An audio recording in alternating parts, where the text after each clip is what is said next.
جزاکم اللہ خیراً۔ ابھی بلا تمہید آپ کے سامنے فضیلت الشیخ عظیم مذہبی اسکالر حافظ اسد محمود سلفی صاحب حافظہ اللہ بڑے ہی تفصیلی انداز کے اندر حج بیت اللہ کے تمام ارکان اور مناسک آپ کے سامنے رکھتے ہیں۔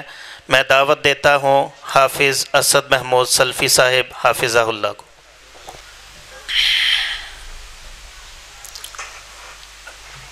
السلام علیکم ورحمۃ اللہ وبرکاتہ۔ ان الحمد للہ والصلاة والسلام علی اشرف الانبیاء وعلی آلہ واصحابہ من وعلا، اما بعد۔ اعوذ باللہ السمیع العلیم من الشیطان الرجیم، بسم اللہ الرحمن الرحیم۔ وَلِلَّهِ عَلَى النَّاسِ حِجُّ الْبَيْتِ مَنِ اسْتَطَاعَ إِلَيْهِ سَبِيلًا وَمَنْ كَفَرَ فَإِنَّ اللَّهَ غَنِيٌّ عَنِ الْعَالَمِينَ۔ معزز مہمانان گرامی، میری محترم ماؤں اور بہنوں، سب سے پہلے وہ خوش نصیب جنہیں اللہ مالک نے اس سال اپنے گھر کی زیارت کے لیے چنا ہے، میں انہیں مبارکباد دیتا ہوں کہ اللہ ان کے لیے اس سفر کو مبارک بنا دے، اور اللہ اپنی خاص رحمت سے ان کے لیے یہ معاملہ آسان کر دے۔ مجھ سے پہلے میرے معزز بھائی، انہوں نے حج ہمیں کیا نصیحتیں کرتا ہے، کیا سبق دیتا ہے، یہ حقیقتاً وارث انبیاء اللہ کے اس حکم کی تعمیل کرتے ہیں کہ اللہ رب العزت جب بھی کوئی کسی کام کے متعلق بتاتے ہیں تو اس کے بعد کہتے ہیں ان فی ذالک لآیات لأولی الالباب، یہ ساری نشانیاں عقل مندوں کے لیے ہیں۔ اللہ ہمیں وہ فہم نصیب فرما دے کہ ہم ان باتوں سے جو سبق حاصل ہوتے ہیں ان پہ عمل کی توفیق مل جائے۔ میرے عزیز بھائیوں، حج کا طریقہ کیا ہے، یہ عرض کرنے سے پہلے یہ عرض کر دوں، ہم مسلمان ہیں، مسلمان ہونے کے ناطے 5 باتوں کے پابند ہیں۔ سیدنا عبداللہ بن عمر رضی اللہ تعالیٰ عنہ اس حدیث کے راوی ہیں کہ پیارے نبی جناب محمد الرسول اللہ صلی اللہ علیہ وسلم نے ارشاد فرمایا، بنی الاسلام علی 5، اسلام 5 چیزوں سے بنتا ہے۔ جب تک کسی مسلمان کے اندر یہ 5 چیزیں نہیں ہیں تو اس کا استحقاق نہیں ہے کہ اپنے آپ کو مسلمان کہہ سکے۔ نمبر 1، شہادت اللہ الہ الا اللہ وان محمدًا عبدہ ورسولہ، کہ ہم 2 باتوں کی شہادت دیں کہ اللہ کے علاوہ ہمارا کوئی الہ نہیں اور محمد الرسول اللہ ہمارے رہبر ہیں، اللہ کی طرف سے رسول ہیں صلی اللہ علیہ وسلم۔ دوسرا حق، اقام الصلاۃ، دن اور رات میں 5 نمازیں پڑھنی، یہ ہم پہ فریضہ ہے۔ اگر اس فریضے سے انکار کریں گے تو من ترک الصلاۃ متعمدا فقد کفر، جس نے نماز سے انکار کیا وہ اس نے کفر کیا۔ یہ میرا فتویٰ نہیں، رسول اللہ صلی اللہ علیہ وسلم کا ارشاد ہے۔ اور تیسرا فرمایا وتصوم رمضان، رمضان کے روزے رکھنا۔ اور چوتھا ایتاء الزکاۃ، اگر اللہ نے مال دیا ہے وہ ایک خاص حد تک پہنچ گیا تو اس میں سے اللہ کا حق دینا ہے۔ اور 5واں حج وَتَحُجُّ الْبَيْتِ مَنِ اسْتَطَاعَ إِلَيْهِ سَبِيلًا، اللہ کے گھر کا حج کرنا ہے اگر اللہ نے وہاں جانے کی استطاعت بخشی ہے۔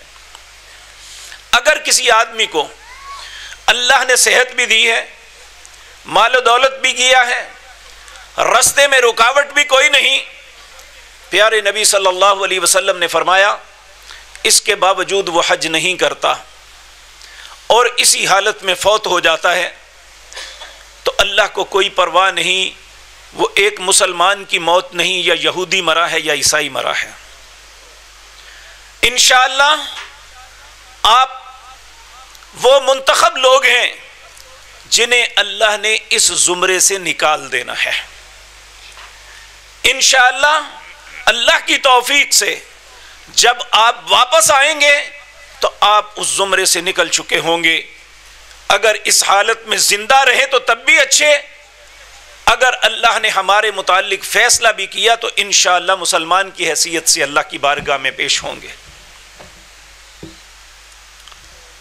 اس سے آگے میرے عزیز بھائیوں، جس طرح مجھ سے پہلے مولانا فرما رہے تھے، ہم زندگی کا کوئی بھی عمل کرتے ہیں، اللہ نے اس کے لیے ایک آئیڈیل شخصیت بنائی ہے۔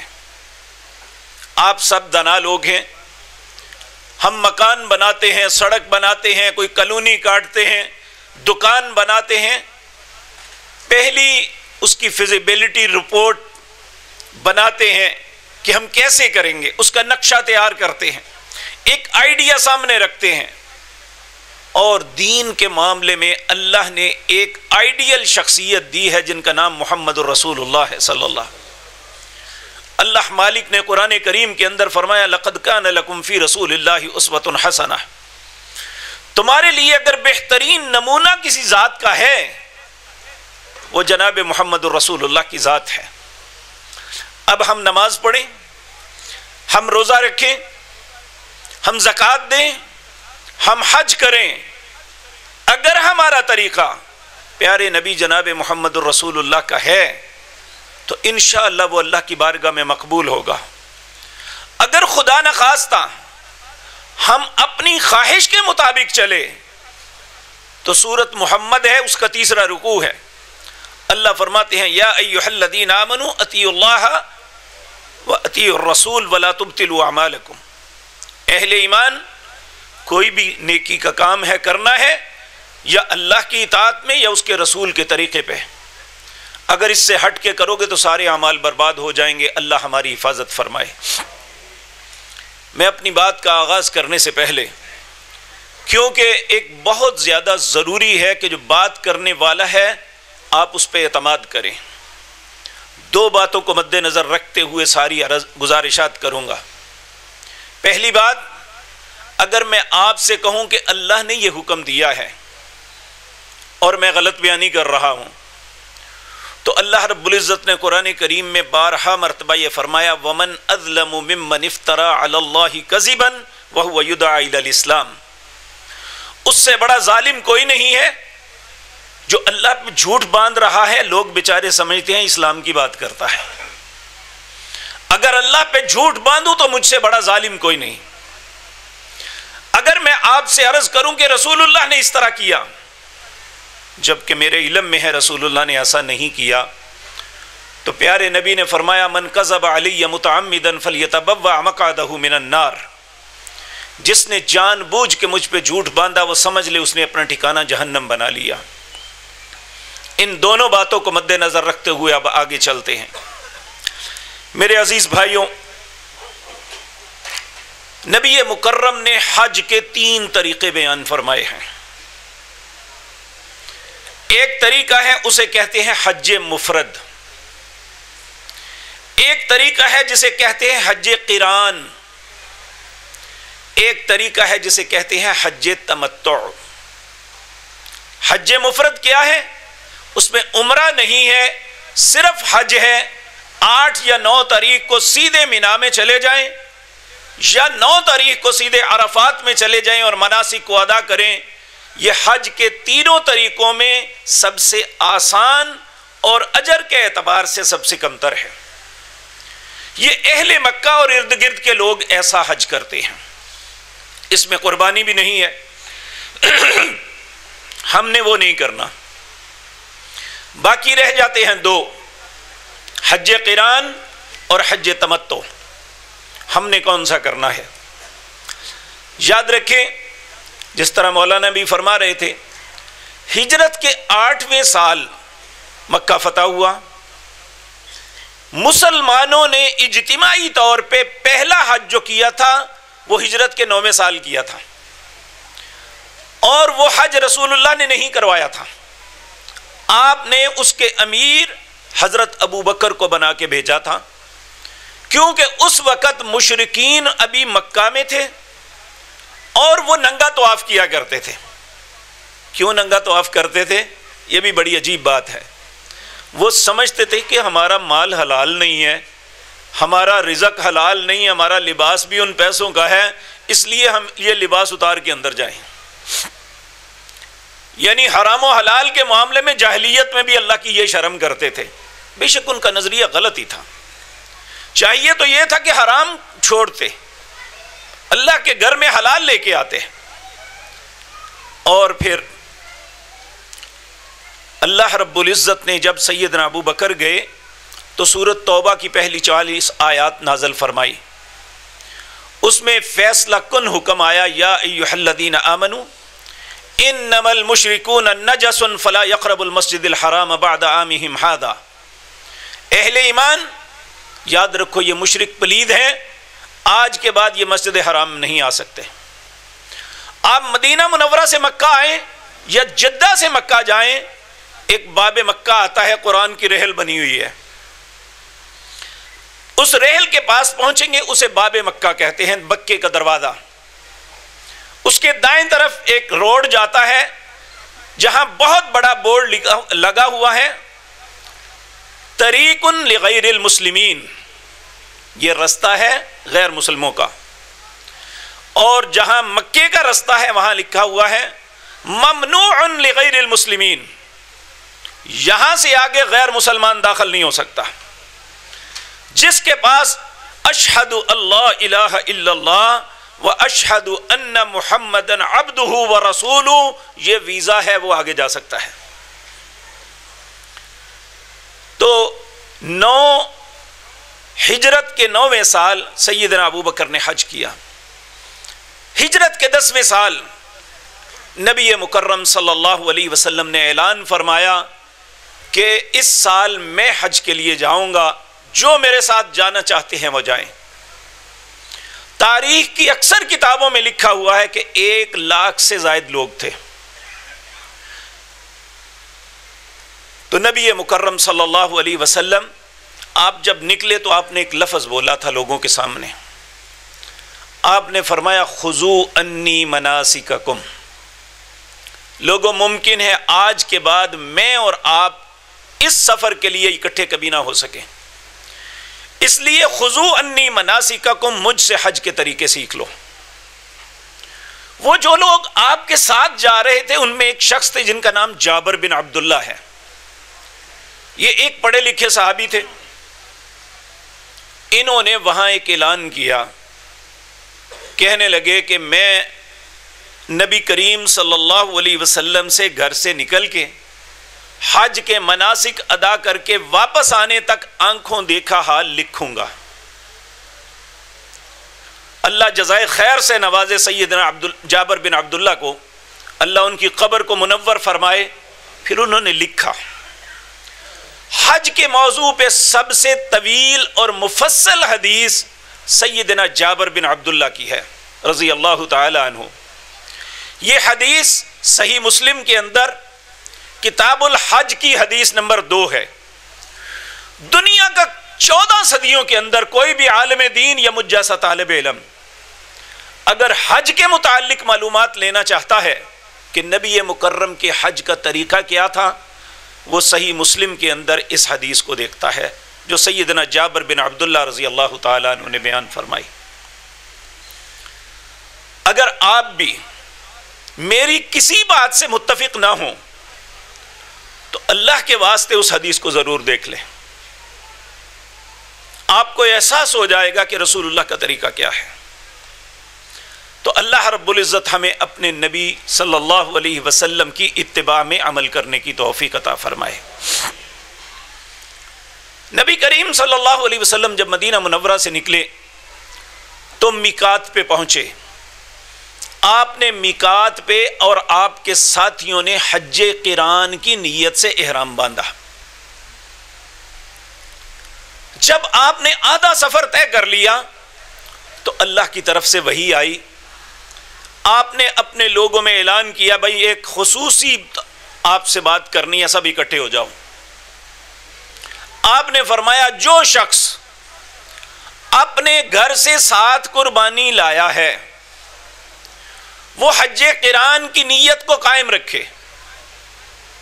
جو اپنے ساتھ قربانی نہیں لایا وہ اپنی نیت کو بدل لے, وہ حج تمتع کی نیت کر لے. 2 لوگ تھے, اس کے علاوہ سب نے حج تمتع کی نیت کی. نبی مکرم اپنی قربانی ساتھ لے کے آ رہے تھے, اور دوسرے حضرت ابو طلحہ انصاری تھے جو اپنی قربانیاں ساتھ لے کے آئے تھے. تیسرے حضرت علی تھے جو سیدنا جناب محمد الرسول اللہ کی قربانیاں اور لینے یمن گئے ہوئے تھے. جب یہ واپس میقات پہ آئے تو انہوں نے کہا کہ میں اسی نیت سے احرام باندھتا ہوں جو نیت رسول اللہ نے کی تھی. 3 لوگوں کے علاوہ 1 لاکھ سے زیادہ لوگوں نے حج تمتع کیا تھا. امت کے علماء کا اتفاق ہے, رسول اللہ کا حکم ہے, اللہ کا مشورہ ہے کہ اب تینوں طریقوں میں سب سے بہترین طریقہ حج تمتع ہے. حج قران مشکل ہے, یہ حج اور عمرے کا اکٹھا احرام باندھا جاتا ہے. عمرہ کرنے کے بعد احرام کو نہیں کھولا جاتا. حج کے دن ایام تک 8 ذی الحج تک اسی احرام کی حالت میں رہا جاتا ہے. حج کرنے کے بعد پھر حلال ہوتے ہیں. لیکن حج تمتع کا مطلب ہے جو فائدہ دینے والا ہے, جس میں آسانی زیادہ ہے لیکن اجر سب سے زیادہ. اس لیے آپ یہ بات ذہن میں رکھیں. یہ ساری گزارشات کرنے کا مقصد یہ ہے کہ بعض لوگ ضد جاتے ہیں, نہیں جی وہی کام کرنا ہے جو آپ نے کیا تھا, کیونکہ اس وقت بھی بعض لوگوں نے کہا نہیں جو نبی پاک نے کیا ہم اسی طرح کریں گے. تو نبی پاک نے فرمایا میں حکم دے رہا ہوں کہ جس کے پاس اپنی قربانی نہیں ہے, انہوں نے مکہ جا کے قربانی خریدنی ہے تو وہ اپنا بدل لے. اب انشاءاللہ آپ لوگوں نے حج تمتع کرنا ہے. حج تمتع کے 2 سٹیپ ہیں. پہلا سٹیپ ہے عمرہ, دوسرا سٹیپ ہے حج. جو پہلا عمرہ ہم نے کرنا ہے وہ ان 3 مہینوں کے اندر ہونا چاہیے. یہ حج کے مہینے ہیں, شوال, ذی قعدہ اور ذی الحج کے پہلے 8 دن 7 دن. ان میں یہ عمرہ کر لیں گے تو ہمارے حج تمتع کا حصہ ہوگا. چونکہ کل سے فلائٹیں شروع ہوگی, زیادہ توقع یہی ہے کہ ذی قعدہ کی 1 تاریخ کو پہلی فلائٹ وہاں پہنچے گی. تو یہ لوگ جو اب جائیں گے یہ پہلے مدینہ منورہ میں رہیں گے کچھ دن, پھر یہ آگے جائیں گے. اب جو عمرہ کرنا ہے اس کے 4 رکن ہیں. پہلا رکن, اللہ کے نبی نے جو حج اور عمرے کے لیے مکہ مکرمہ کی طرف جاتا ہے, چاروں طرف 5 جگہوں کو مقرر کیا ہے جنہیں میقات کہتے ہیں. اس میقات پہ احرام باندھ کے آگے جائیں گے تو ہمارا حج اور عمرہ شمار ہوگا. اگر ہم آگے گزر جاتے ہیں تو یا تو ہمیں واپس آنا ہوگا, اگر واپس آنا ممکن نہیں, آگے جا کے احرام باندھیں گے تو ہمیں دم دینا پڑے گا. اس لیے ضروری ہے کہ ہم نے میقات پہ احرام باندھنا ہے. 2 میقات ہمارے بنیں گے, ان 5 میں سے 2 میقاتوں سے ہم گزر کے جائیں گے. جو لوگ مدینہ منورہ جا رہے ہیں یہ مدینہ منورہ جا کے رہیں گے, اور جس دن مدینہ منورہ سے مکہ مکرمہ جائیں گے تو مدینے سے 7 کلومیٹر باہر ایک جگہ ہے ذوالحلیفہ, اسے ابیار علی بھی کہتے ہیں. اس جگہ پہ جا کے احرام باندھنا ہے. وہ میقات ہے جب مدینہ کی طرف سے مکہ میں آئیں گے. نبی مکرم نے اسی مقام پہ احرام باندھا تھا. جو لوگ یہاں سے جدہ سیدھا جائیں گے ان کا میقات یلملم ہوگا. آپ کی لاہور, سیالکوٹ, فیصل آباد, جو جتنے بھی ہمارے ارد گرد اسٹیشن ہیں, یہاں سے جہاز جاتا ہے 5 گھنٹے 25 منٹ میں. جہاز اترنے سے 34 منٹ پہلے وہ میقات والی جگہ آتی ہے۔ یہ سمندر کے اندر ایک ٹیلا ہے۔ جب لوگ بحری جہازوں پہ جاتے تھے نا، اس وقت یہاں بحری جہاز لنگر انداز ہوتا تھا اور یہاں کھڑا کرتے تھے جہاز کو، اور یہاں پہ لوگ احرام باندھ کے آگے چلتے تھے۔ اب چونکہ ہوائی جہاز پہ جاتے ہیں، اس نے 1 سیکنڈ میں اوپر سے گزر جانا ہے، اس لیے جو لوگ جدہ سیدھا جائیں گے وہ احرام اگر سیالکوٹ سے جا رہے ہیں، فیصل آباد سے یا لاہور سے، تو یہیں پہ احرام باندھ لیں گے۔ احرام صرف لباس کو تبدیل کرنا ہے، احرام کی شرائط نہیں۔ ابھی احرام کیا ہے؟ یہ 2 چادریں ہیں۔ چاہیے تو یہ تھا عمر صاحب سے، میں پچھلی دفعہ بھی عرض کیا تھا کہ چادریں لے آئیں تاکہ پریکٹیکلی باندھ کے دکھا دیں۔ 2 چادریں، اس میں بعض لوگ بڑے مشکل طریقے بتاتے ہیں، بعض لپیٹ لیتے ہیں، ایسا نہیں کرنا۔ آپ جانتے ہیں جو تہمد ہم باندھتے ہیں، اس کے دونوں پلوؤں کو 2 دفعہ لپیٹ کے یہاں پہ ایسا کر لیتے ہیں۔ یہ جو ہے یہی طریقہ رسول اللہ کا تھا صلی اللہ علیہ وسلم۔ ان کا الگ طریقہ نہیں تھا۔ اگر کسی کو نہیں آتا تو اسے سیکھ لینا چاہیے۔ اور دوسری چادر دونوں کندھوں پہ رکھ کے، جس طرح بکل مارتے ہیں نا، اس طرح رکھنی ہے۔ بعض لوگ کندھا ننگا کر لیتے ہیں، یہ ابھی کندھا ننگا نہیں کرنا، یہ ایک خاص موقع آئے گا جب ہم نے کرنا ہے۔ چلیں دے دیں، کوئی بات نہیں۔ جی شکریہ۔ جی یہ دیکھیں، اگر آپ اسی طرح باندھیں گے تو یہ اوپر ہو جائے گا، اس طرح نہیں باندھنا، اس کے پلوؤں کو تھوڑا سا ایسے کرنا ہے۔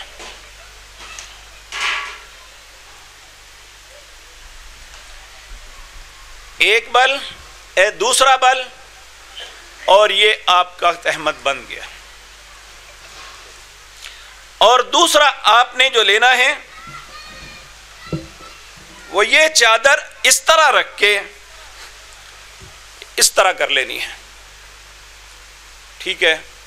عمومی طور پہ لوگ لٹھے کا احرام لے کے جاتے ہیں، اس میں کلف لگی ہوتی ہے، وہ بڑا پریشان کرتی ہیں حاجیوں کو، اسے دھو لینا چاہیے، اس کی کلف نکال لیں۔ یا آپ سٹیپل کی چادریں لے لیں، وہ بہت اچھی رہتی ہیں، یا باریک ٹاول کی بغیر بر کے ایسا احرام بھی ملتا ہے، وہ بھی بڑا اچھا ہوتا ہے۔ یا کم از کم تہمد جو باندھنا ہے نا آپ نے، وہ سٹیپل کا لیں، وائٹ، وہ اڑے گا نہیں، اترے گا نہیں، ڈھیلا نہیں ہوگا، آپ کو پرابلم نہیں انشاءاللہ ہوگی۔ تو یہ اسی طرح خواتین کا احرام جو ہے یہ ان کا لباس ہے، لیکن بہنیں یہ بات یاد رکھیں کہ ہماری شلوار قمیض اور دوپٹہ ہمارا سطر نہیں ڈامتا، اس لیے خواتین کو چاہیے کہ وہ عبایا پہن کے اوپر جائیں۔ سعودی گورنمنٹ کی طرف سے ہمیں انسٹرکشن دی جاتی ہے کہ انڈو پاک کی عورتیں جو ہیں یہ لان کے کپڑوں میں اسی طرح آتی ہیں، ان کے دوپٹے اتر جاتے ہیں، تو انہیں ایسا نہیں کرنا چاہیے۔ اور سر پہ سکارف ایسا ہونا چاہیے جو نہ اتر سکے، اور گھونگھٹ بنانا چاہیے کہ چہرہ پہچانا نہ جا سکے۔ یہ احرام باندھنا ہے۔ جب آپ میقات پہ پہنچیں گے، اگر آپ جہاز پہ جاتے ہیں تو جہاز کا کیپٹن آپ کو 20 منٹ پہلے انفارم کرے گا، اب سے 20 منٹ بعد ہم میقات کے اوپر سے گزریں گے۔ آپ نے ٹائم نوٹ کرنا ہے، جب وہ وقت آئے گا وہ پھر ایک دفعہ کہے گا آپ کو، آپ نے اسی وقت یہ کہنا ہے اللہم لبیک عمرتن، اے اللہ میں حاضر ہوں عمرے کے لیے۔ اس کے بعد تلبیہ پکارنا ہے۔ اگر آپ مدینہ منورہ سے آئیں گے تو دونوں طریقے آپ کے لیے ہیں۔ آپ اپنے ہوٹل میں غسل کر کے آئیں، اگر آپ جدہ جاتے ہیں تو آپ نے غسل اپنے گھر سے کرنا ہے، کیونکہ ہمارے لاہور یا سیالکوٹ ایئرپورٹ پہ کوئی بندوبست نہیں ہے نہانے کا۔ لیکن جب آپ مدینہ منورہ سے آئیں گے، ذوالحلیفہ پہ ہزاروں واش روم ہیں، وہاں آپ نہا بھی سکتے ہیں اور نماز بھی پڑھ سکتے ہیں، یعنی بہت بڑے انتظامات ہیں۔ کتنے ہی لوگ بھی آ جائیں تو آپ کو کوئی پرابلم نہیں انشاءاللہ ہوگی۔ آپ اپنے ہوٹل میں بھی نہا کے آ جائیں، احرام یہاں باندھ لیں، لیکن یہ جہاز پہ چڑھنے سے پہلے آپ کو احرام کی چادریں بدل لینی ہوگی۔ لیکن آپ کے احرام کی شرائط اور آپ کی نیت میقات پہ ہوگی۔ جو جدہ جائیں گے ان کا میقات یلملم ہوگا، اور جو لوگ مدینہ منورہ سے آئیں گے ان کا میقات ذوالحلیفہ ہوگا۔ اب وہاں آ کے آپ نے حج کی بات نہیں، حج کا پہلا سٹیپ ہے آپ نے کہنا ہے لبیک عمرتن، اے اللہ میں عمرے کے لیے حاضر ہوں۔ پھر آپ نے تلبیہ پکارنا شروع کر دینا ہے، لبیک اللہم لبیک لبیک لا شریک لک لبیک ان الحمد والنعمت لک والملک لا شریک لک۔ اللہ اکبر، اے اللہ میں حاضر ہوں، اللہم لبیک، اے میرے اللہ میں حاضر ہوں، لا شریک لک لبیک، اس تلبیہ کے اندر تیرا کوئی شریک نہیں، میں صرف تیرے حضور حاضر ہوں۔ ان الحمد والنعمت، ساری تعریفیں بھی تیری ہیں، سارے انعامات بھی تیرے ہیں، لک والملک، ساری بادشاہت بھی تیری ہے، لا شریک لک، اس ساری بادشاہت میں تیرا کوئی شریک نہیں ہے۔ لبیک اللہم لبیک، اے اللہ میں حاضر ہوں، تیری بارگاہ میں حاضر ہوں۔ نبی کریم صلی اللہ علیہ وسلم نے فرمایا مردوں کو چاہیے کہ بلند آواز سے کہیں، جس وادی سے گزرتے ہیں، دائیں طرف جہاں تک دنیا آباد ہے، بائیں طرف جہاں تک زمین ہے، زمین کا ہر ذرہ، پتھر کا ہر کنکر، درخت کا ہر پتا اور اس کی ٹہنی اس کے ساتھ تلبیہ پکار رہی ہے۔ خواتین کو صرف اپنی آواز میں، اپنے دوسرے تک آواز نہ آئے، مردوں کے لیے ضروری ہے کہ بلند آواز سے پکاریں، اعلان کرتے جائیں لبیک اللہم لبیک لبیک لا شریک لک لبیک ان الحمد والنعمت لک والملک لا شریک لک۔ پھر آپ اگر مدینہ منورہ سے آپ چلے ہیں تو آپ کو ہوٹل تک جاتے ہوئے 10 سے 11 گھنٹے لگیں گے۔ اگر آپ جدہ جاتے ہیں تو آپ کو گھر سے نکل کے ہوٹل پہنچتے تک 24 گھنٹے سے 26 گھنٹے لگیں گے، کیونکہ رستے میں امیگریشن بھی ہوگی اور آپ حجاج کو وہاں لکھا بھی جائے گا، اندراج بھی ہوگا، مکے میں داخلے کے لیے انٹری ہوگی، پھر آپ کو آپ کے ہوٹل میں چھوڑا جائے گا۔ چونکہ اکثر لوگ سرکاری سکیم کے تحت جا رہے ہیں، آپ کے ہوٹل جو ہیں یہ عزیزیہ میں ہوں گے، آپ کے ہر ہوٹل کی بس آپ کے ہوٹل کے دروازے پہ 24 گھنٹے کھڑی ہوگی، آپ اس پہ بیٹھ کے ٹرمینل پہ جائیں گے جہاں سرکاری بس حرم کے دروازے پہ آپ کو جا کے اتار دے گی، واپسی میں آپ نے اسی سرکاری بس پہ بیٹھ کے ٹرمینل میں آ کے اپنے ہوٹل کی بس ڈھونڈنی ہے، آپ کے ہوٹل کا نمبر 220 ہے، 221 ہے، 230 ہے، جو بھی ہوگا آپ نے اپنی بس پہ بیٹھنا ہے، وہ آپ کے ہوٹل میں آ کے اتار دے گی۔ یہ 24 گھنٹے۔ دوسری بات کہ آپ کا صبح دوپہر شام کا کھانا 24 گھنٹے، چائے اور دوسرے فروٹس سب کچھ یہ آپ کی مہمانی آپ کی حکومت کے ذمے ہے، یہ آپ کو وہاں ملے گا، آپ کو کہیں جا کے کہیں کھانے کی ضرورت نہیں۔ اگر آپ اپنی مرضی سے کوئی ٹیسٹ کرنا چاہتے ہیں تو آپ کی مرضی ہے، وگرنہ 3 ٹائم کا ناشتہ، کھانا اور رات کا ڈنر یہ سب کچھ آپ کو وہاں سے ملے گا انشاءاللہ۔ اب آپ نے جب وہاں پہنچنا ہے تو یقینی بات ہے تھکاوٹ بھی ہو جاتی ہے، لیکن ایمان کہتا ہے کہ جلدی جلدی چلو، اللہ کا گھر دیکھیں جا کے۔ بعض اوقات جسم ساتھ نہیں دیتا تو چاہیے اگر آرام کرنا ہے تو کر سکتے ہیں، تھوڑی دیر آرام کریں، فریش ہو کے جائیں، کیونکہ فریش ہو کے جو عبادت کا مزہ آتا ہے ویسے نہیں آتا. تھکے تھکے بندہ کرے نا تو مزہ نہیں آتا. مزہ تب آتا ہے جب انسان فریش ہو. تو آپ نے یہاں ایک بات بھول گیا ہوں، ہمارے پاک و انڈیا میں ہمیں چپلیاں پہنا کے بھیجا جاتا ہے. حج کے اندر آپ کو کچھ دن 20 سے 30 کلومیٹر بھی چلنا پڑ سکتا ہے، اور اسی طرح ہر احرام کے بغیر مطاف میں صحن میں نہیں جا سکتے، اوپر طواف کرنا پڑے گا. وہ تقریباً 7 کلومیٹر 7.5 کلومیٹر کا ہے، 1 گھنٹہ 10 منٹ لگتے ہیں. اس لیے آپ نے سینڈل لینی ہے سافٹ، جس کا بکل بند ہو جائے، آپ کے ٹخنے ننگے ہونے چاہیے بس. بے شک یہ ایسی چپل بھی ہوگی تو کوئی بات نہیں، یہ جو ہے نا پب ڈھانپنا نہیں ہے، ایسی کوئی بات نہیں ہے. رسول اللہ صلی اللہ علیہ وسلم نے اجازت دی ہے کہ ایسا جوتا ہو جس سے ٹخنے ننگے ہو، باقی کوئی مسئلہ نہیں ہے. آپ پوری دنیا کے حجاج کو دیکھیں گے وہ ایسی جوتا پہنے ہوں گے. ہم بیچارے پاؤں پہ چھالے ہو جاتے ہیں، اوپر نیچے چلنے سے کاسر بخار میں تڑپتے ہیں، لیکن پتہ نہیں کیوں سختی کرنے والے سختی کرتے ہیں. جی آپ نے جوتا نہیں پہننا، ایسی کوئی بات نہیں ہے. آپ مختلف قسم کی سینڈلز ملتی ہیں، اوپر نیچے سے بڑی سافٹ ہوتی ہیں. بلکہ جب آپ نے اوپر طواف بھی کرنا ہے تو آپ اگر ننگے پاؤں کریں گے تو پاؤں کے نیچے چھالے ہو جائیں گے، کیونکہ ہم ننگے پاؤں پتھر پہ چلنے کے عادی نہیں ہوتے. اس لیے وہاں بھی آپ نے جوتا پہن کے کرنا ہے. صفا مروہ کی سعی میں بھی جوتا پہننا ہے، اس سے آپ کو تکلیف نہیں ہوگی. خواتین جرابیں بھی پہن سکتی ہیں، فلیٹس بھی پہن سکتی ہیں. تو میرے عزیز بھائیوں، اس کے بعد آپ نے عمرے کے لیے جانا ہے. یاد رکھیں 2 چیزوں کے لیے وضو فرض ہے، ایک نماز کے لیے، ایک بیت اللہ کے طواف کے لیے.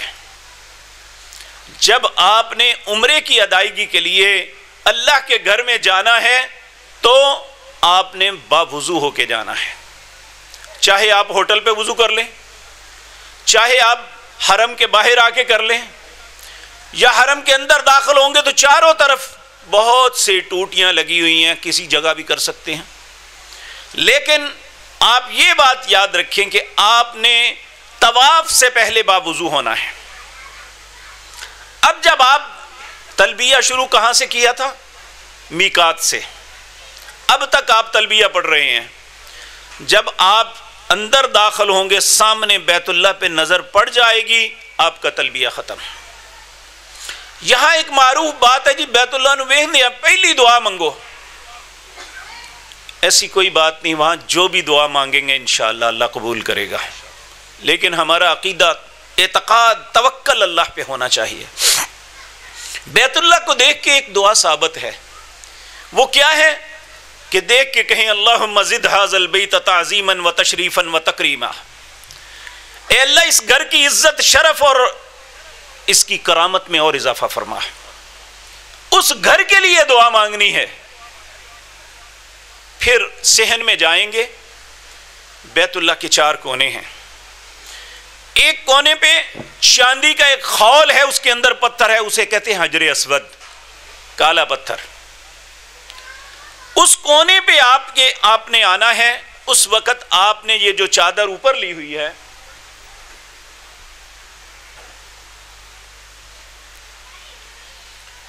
یہ جو اس طرح لی ہوئی ہے، اسے اتار کے دائیں کندھے سے نیچے سے اس طرح کر لینی ہے. یہ پہلے طواف کو جو عمرے کا ہے اسے کہتے ہیں طواف قدوم. یہ کیوں ننگی کرنی ہے؟ نبی کریم صلی اللہ علیہ وسلم جب عمرۃ القضاء کے لیے آئے تھے، اس وقت مشرکین مکہ آپ کو دیکھنے کے لیے آئے، چونکہ ابھی مکے میں رہتے تھے وہ. تو ان میں بعض نے طنز کیا کہ مدینے کے بخار نے مسلمانوں کے کندھوں کو جھکا دیا ہے. تو نبی کریم صلی اللہ علیہ وسلم نے فرمایا اپنا کندھا ننگا کرو اور اکڑ کے چلو. حالانکہ اکڑنا منع ہے، یہاں حکم دیا کہ منع، یہاں اکڑ کے چلو. تو 3 چکر یہاں اکڑ کے لگانے ہیں، اسے رمل کہتے ہیں، کندھا ننگا کر کے اس طرح۔ جب آپ نے حجر اسود کے سامنے آنا ہے تو پہلے استلام کرنا ہے، سلام نہیں، استلام۔ اس کو چومنے کے 4 طریقے ہیں، چاروں میں سے کوئی بھی کریں سب کا ثواب ایک برابر ہے۔ ہونٹوں سے چومنا، ہاتھ لگا کے ہاتھ کو چومنا، چھڑی لگا کے چھڑی کو چومنا، یا ہاتھ کا اشارہ کرنا رش ہو تو دور سے ہی، ثواب چاروں کا ایک جیسا ہے۔ کیا ثواب ہے؟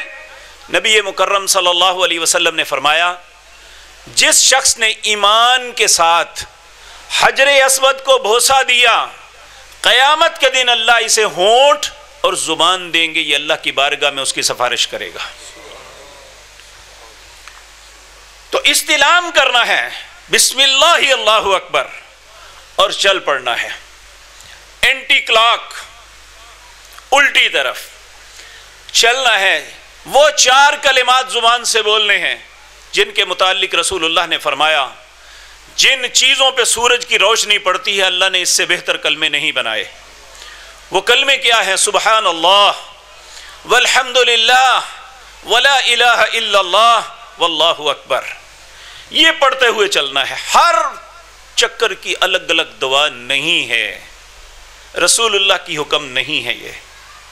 سبحان اللہ والحمد للہ ولا الہ الا اللہ واللہ اکبر۔ رک پہلے حجر اسود، پھر اس کے بعد حتیم آئے گا، اس کی گلائی سے گزرتے ہوئے جب آپ چوتھے کونے پہ آئیں گے اسے رکن یمانی کہتے ہیں۔ رکن کہتے ہیں کونے کو، یمانی جو یمن کی طرف ہے۔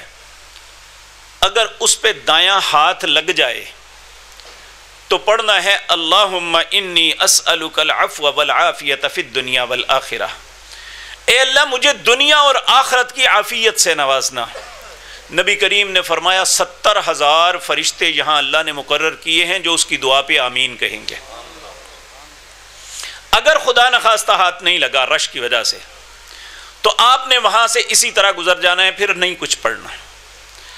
یہاں سے لے کر رکن یمانی سے لے کر حجر اسود تک آپ نے پڑھنا ہے ربنا آتنا فی الدنیا حسنۃ وفی الآخرۃ حسنۃ وقنا عذاب النار۔ یہ آپ کا ایک چکر ہوا۔ پھر حجر اسود پہ آپ نے استلام کرنا ہے، بسم اللہ اللہ اکبر، اور آپ نے چل پڑنا ہے سبحان اللہ والحمد للہ۔ 3 چکر آپ نے رمل لگانے ہیں۔ یہ خواتین کے لیے نہیں ہے، صرف مردوں کے لیے ہے۔ خواتین نے نارمل چال چلنی ہے، اور اس کے بعد 4 چکر آپ نے استباع نارمل عام چال میں لگانے ہیں، جس طرح پیدل چلتا ہے آدمی۔ 7 چکر ہو جائیں گے، 8 دفعہ آپ کا استلام ہوگا۔ 7 چکر ایک شروع میں کیا، پھر ہر چکر پہ آخر پہ 8 دفعہ یہ استلام ہوا، 7 چکر ہوئے۔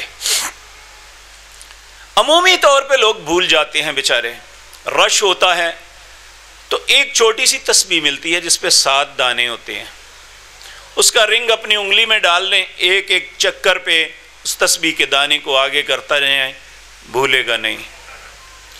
اگر آپ نہیں لے جا سکے اس طرح رکھ لیں انگلی، پہلا چکر ختم ہوا، دوسرے پہ یہ، تیسرے پہ یہ، چوتھے پہ یہ، 5ویں پہ، 6ٹھے اور 7ویں پہ، یہ مکمل ہو گیا انشاءاللہ۔ اب اس کے بعد بیت اللہ کے دروازے سے سامنے بائیں طرف ایک چبوترا بنا ہوا ہے، اس کے اندر قدموں کے 2 نشان ہیں جو سیدنا ابراہیم کے ہیں۔ یہ وہ پتھر ہے جس پہ کھڑے ہو کے سیدنا ابراہیم نے بیت اللہ بنایا تھا۔ یہ اس زمانے میں معجزاتی طور پہ لفٹ کا کام دیتا تھا، اوپر نیچے ہوتا تھا، اس کے اندر پیوست ہیں قدم۔ اور یہاں میں ایک عجیب بات عرض کروں، نبی کریم صلی اللہ علیہ وسلم ابھی چھوٹے سے تھے، آپ کے دادا محترم عصر کے بعد یعنی مغرب سے پہلے بیت اللہ میں کے صحن میں آ کے اپنا قالین بچھاتے۔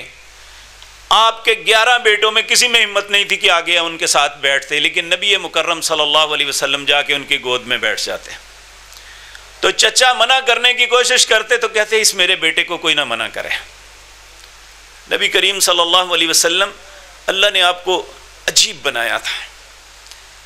ایک دن ایک کھوجی، آپ جانتے ہیں کھوجی جو قدموں کے نشان جانتے ہیں، وہ طواف کر رہا تھا. گزرتے گزرتے نا اس کی نظر نبی کریم کے پاؤں پہ پڑ گئی. وہ کھڑا ہو کے دیکھنا شروع کر گیا. پھر چکر لگا کے پھر آیا، پھر دیکھنے. جب 2-3 دفعہ ہوا تو آپ کے دادا محترم عبد المطلب نے پوچھا، او بھائی کیا بات ہے، کیا کر دے، کیا مسئلہ ہے تمہیں؟ کہنے لگے سردار یہ بچہ کون ہے؟ کہنے لگے میرا پوتا ہے. کہنے لگے مسئلہ کیا ہے؟ کہنے لگے وہ جو قدم نے ابراہیم علیہ السلام کے، اللہ کی قسم ان قدموں اور ان کے قدموں میں کوئی فرق نہیں ہے. ایک بڑی خوبصورت بات ہے، میں نے آپ کو عرض کر دی. اور سیدنا ابراہیم جب بہت سے امتحانوں سے گزرے تھے نا، تو اس وقت اللہ نے انہیں امامت دے کے کہا تھا وَاتَّخِذُوا مِن مَّقَامِ إِبْرَاهِيمَ مُصَلًّى. اب جو بھی بیت اللہ کا طواف کرے گا، نماز وہ پڑھے گا، تو ابراہیم کی مصلی کو جائے نماز بنائے گا. مقام ابراہیم کے پیچھے نماز کے 2 نفل پڑھنے ہیں. جب بھی عمرے کا طواف کریں یا کوئی بھی طواف کے بعد 2 نفل پڑھنے یہ لازم ہے، اس طواف کا حصہ ہے. اور اس طواف کے جو 2 نفل پڑھنے ہیں، پہلی رکعت میں سورۃ فاتحہ کے بعد قل یا ایھا الکافرون، اور دوسری رکعت میں سورۃ فاتحہ کے بعد قل ھو اللہ احد. یہ رسول اللہ کی سنت ہے صلی اللہ علیہ وسلم. آپ نے 2 نفل پڑھنے ہیں. اس کے بعد اگر ممکن ہے تو آپ بیت اللہ کے دروازے اور حجر اسود کے کونے کے درمیان جو جگہ ہے جہاں 3 سے 4 لوگ کھڑے ہو سکتے ہیں، اس جگہ کو کہتے ہیں ملتزم. اس کے ساتھ چمٹ جانا ہے، چمٹ کے دعا مانگنی ہے. یہ قبولیت کی جگہ ہے. اگر ممکن نہیں تو جہاں آپ کھڑے ہیں وہیں پہ آپ نے انشاءاللہ دعا مانگنی ہے. اللہ انشاءاللہ قبول کریں گے. کھڑے یا بیٹھے آپ دعا مانگیں. جب آپ دعا سے فارغ ہو جائیں، آپ کے دل کو تسلی ہو جائے کہ میں نے جو مانگنا تھا، جو کہنا تھا، جو رونا تھا رو لیا، پھر اٹھیں. اور پیچھے کولر پڑے ہوئے ہیں، آپ وہاں جا کے پانی پئیں. یہاں میں ایک ٹیکنیکلی بات عرض کروں گا کہ چونکہ گرمی کا موسم ہوگا اور آپ نے ایک بہت مشقت والا کام بھی کیا، بڑی سخت پیاس لگی ہوگی، تو ٹھنڈا پانی نہ پینا، گلا خراب اور فوراً بخار ہو جائے گا. اس لیے ان کولروں میں ایک کولر پڑا ہوگا جس پہ لکھا ہوا ہے غیر مبرد، ناٹ کولڈ. یہ ٹھنڈا نہیں ہے. اب دونوں پانی مکس کر لیں یا صرف وہ پانی اس وقت پی لیں تو آپ بچ جائیں گے کسی بھی تکلیف سے. پانی اچھے طریقے سے پینا ہے، جتنا ہو سکے کئی گلاس پینے ہیں. اس کے بعد تھوڑا سا پانی سر پہ بھی بہانا ہے. یہاں ایک بات ذہن سے نکل گئی کہ جب آپ نے 7 چکر لگا دینے ہیں، پھر کندھا جو ننگا تھا اسے ڈھانپ لینا ہے. نماز کی ادائیگی سے پہلے آپ کا کندھا ڈھانپا ہونا چاہیے. اگر طواف کے دوران نماز کا وقت ہو گیا ہے، آپ نے نماز پڑھنی ہے، تو کندھا ڈھانپ کے نماز پڑھ کے پھر طواف شروع کرنا ہے، تو کندھا ننگا کرنا ہے. نماز کندھے ننگے کر کے نہیں پڑھنی. تو اس کے بعد پھر آپ پیچھے دیکھیں گے کہ رستہ اندر جاتا ہے، لوگ اندر جا رہے ہوں گے. جب آپ اندر جائیں گے تو دائیں طرف ایک سلائیڈ ملے گی. وہ سلائیڈ تقریباً 50 فٹ 60 فٹ چوڑی ہے.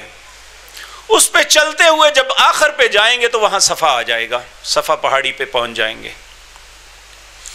آپ نے وہاں جا کے کھڑے ہو کے اپنا رخ بیت اللہ کی طرف کرنا ہے. وہاں سے بیت اللہ نظر آئے گا آپ کو. رخ کر کے آپ نے یہ پڑھنا ہے ان الصفا والمروۃ من شعائر اللہ فمن حج البیت او اعتمر فلا جناح علیہ ان یطوف بہما ومن تطوع خیرا فان اللہ شاکر علیم. اگر آپ کو یاد ہے تو فبہا، وگرنہ اس گنبد کے اندر بھی یہ آیت لکھی ہوئی ہے. اگر وہاں بھی نہیں ہے تو آپ کو لٹریچر دیا جائے گا، وہ کتابچہ چھوٹا سا پاکٹ سائز، اس میں یہ لکھی ہوئی ہے، آپ دیکھ کے بھی پڑھ سکتے ہیں. پھر اس کے بعد آپ نے کعبۃ اللہ کی طرف دیکھ کے اپنے دونوں ہاتھ اپنے کندھوں کے برابر کرنے ہیں. 3 دفعہ کرنا ہے اللہ اکبر اللہ اکبر اللہ اکبر. پھر 3 دفعہ پڑھنا ہے لا الہ الا اللہ وحدہ لا شریک لہ لہ الملک ولہ الحمد وہو علی کل شیء قدیر. لا الہ الا اللہ وحدہ انجز وعدہ ونصر عبدہ وہزم الاحزاب وحدہ. یہ بھی اس کتاب میں درج ہے، آپ پڑھ سکتے ہیں. پھر آپ نے دعا مانگنی ہے، بے شک اپنی زبان میں مانگے جو آپ کی حاجت ہے. یہاں دعا مانگنا رسول اللہ کا طریقہ ہے اور قبولیت کی جگہ ہے. پھر آپ دائیں طرف جو برآمدہ ہے وہاں چل پڑنا ہے. یہ آپ سامنے دیکھیں گے، یہ سبز رنگ کی لائٹس نظر آ رہی ہیں آپ کو. یہ جس طرح یہ لٹک ہے اس طرح لٹک ہوگی. آپ نے چلتے ہوئے کیا کہنا ہے؟ ابدؤ بما بدا اللہ بہ.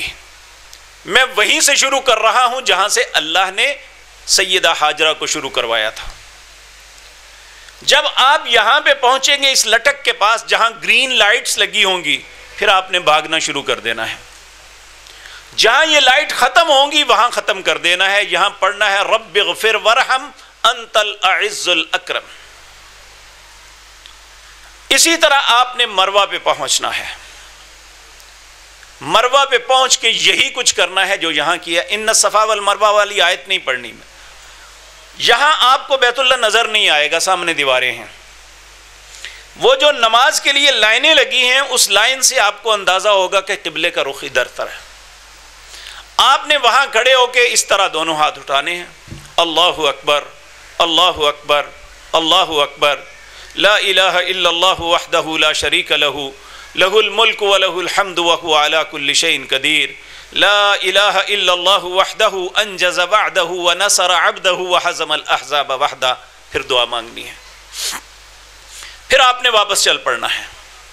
پھر درمیان میں آپ کو سبز نظر آئیں گے وہ لائٹس، وہاں پہ آپ نے بھاگنا ہے. جب آپ صفا سے مروہ تک پہنچیں گے تو آپ کا ایک چکر ہو جائے گا. جب مروہ سے واپس صفا پہ آئیں گے تو 2 چکر ہو جائیں گے. اس طرح پھر صفا سے مروہ، مروہ سے پھر صفا، صفا سے پھر مروہ، مروہ سے پھر صفا، پھر مروہ پہ پہنچ کے آپ کے ساتھ 7 چکر پورے ہو جائیں گے. جب یہ ہر مرتبہ صفا پہ بھی اور مروہ پہ بھی یہی کچھ کرنا ہے، اور آخر پہ پھر جا کے کسی کونے پہ بیٹھ کے دعائیں مانگے، آپ کا عمرہ مکمل ہو گیا. اب حلال ہونے کے لیے 2 طریقے ہیں.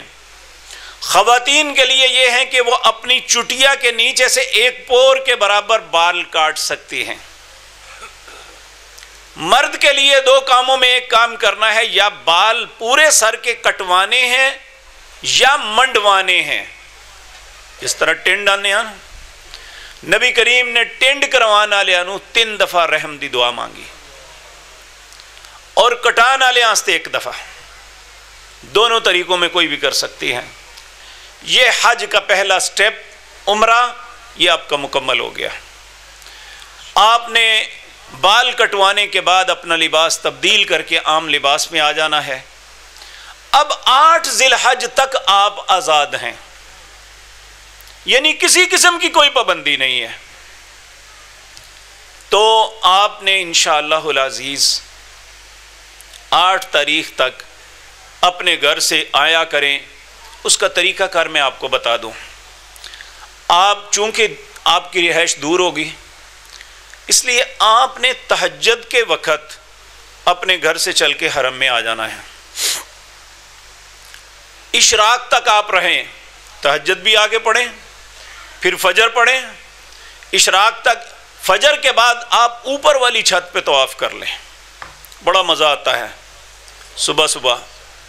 پھر اس کے بعد اشراق کے 2 نفل پڑھیں اور پھر اپنے گھر چلے جائیں. پھر آرام کریں ظہر تک. ظہر کی نماز اپنے ہوٹل کے قریب کہیں مسجد میں پڑھ لیں.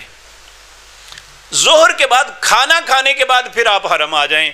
پھر عصر، مغرب، عشاء آپ حرم میں پڑھیں. عشاء کی نماز پڑھ کے آئیں، پھر کھانا کھائیں اور رات آرام کریں. یہ ایک طریقہ کار جو آپ کے لیے بڑا آسان ہوگا. اگر کوئی زیادہ وقت حرم میں رہنا چاہتا ہے تو اس کی مرضی. یہ آرام کر کے آرام بھی ہو جائے گا اور حرم بھی اللہ کے فضل سے عبادات بھی اطمینان سے ہو جایا کریں گے۔ اب اگلا سٹیپ ہے حج۔ حج کی شروعات ہوتی ہیں 8 ذی الحج سے۔ 8 ذی الحج کے دن کو یوم الترویہ کہتے ہیں۔ اس زمانے میں اونٹوں پہ سفر ہوتا تھا، اونٹوں کو پانی پلاتے تھے، اسے اس لیے کہتے تھے پانی پلانے کا دن۔ اب بھی جو سواریاں آپ کو لے کے جائیں گی اس پہ لکھا ہوگا رداء الترویہ، یہ ترویہ کے دن کی سواری ہے جو آپ کو آپ کے ہوٹل سے مینا تک لے کے جائے گی۔ اب وہاں پہ ایک مجبوری آپ کو آئے گی کہ آپ کو 7 اور 8 کی درمیانی رات کو لے جائیں گے۔ سنت یہ ہے کہ اگر ممکن ہو تو 8 ذی الحجہ کی فجر کی نماز پڑھنے کے بعد آپ احرام باندھیں اپنے ہوٹل سے ہی، اور احرام باندھ کے نیت کریں اللہم لبیک حجا، اے اللہ میں حج کے لیے حاضر ہوں۔ یہاں پہ کندھا ننگا نہیں کرنا، وہ بکل ہی مارنی ہے، اور اس کے بعد آپ نے مینا کے لیے چل پڑنا ہے۔ مینا میں پہنچ کے اس دن 8 ذی الحج کو 5 نمازیں رسول اللہ نے مینا میں پڑھی، ظہر، عصر، مغرب، عشاء اور 9 کی صبح فجر کی۔ اگر آپ کو 7 کو رات کو لے جائیں مینا میں، آپ نے پھر مینا میں صبح فجر کے بعد ہی احرام باندھنا ہے، پہلے نہیں باندھنا۔ مینا کے اندر ہی، چونکہ وہ ایک مجبوری تھی کہ انہوں نے اپنے پروگرام کے تحت آپ کو جلدی لے گئے، تو آپ نے انشاءاللہ 8 ذی الحجہ کو حج کا احرام باندھنا ہے۔ اور نبی کریم صلی اللہ علیہ وسلم نے یہاں قصر نمازیں پڑھی تھی۔ اور میں عرض کر دوں، یہاں ہمارے بر صغیر کے لوگ بڑا اختلاف کرتے ہیں، آپ نے جھگڑنا نہیں کسی سے۔ میں اللہ کی عزت کی قسم کھا کے کہتا ہوں کہ رسول اللہ نے اہل مکہ کو بھی حکم دیا تھا کہ آپ نے قصر کرنی ہے۔ مینا کے اندر 2 مسجدیں ہیں، ایک مسجد خیف ہے جو سب سے بڑی مسجد ہے، ایک قبری عبدالعزیز کے پاس ہے مسجد کویتیاں، اسے مسجد ابن عبد البر بھی کہتے ہیں۔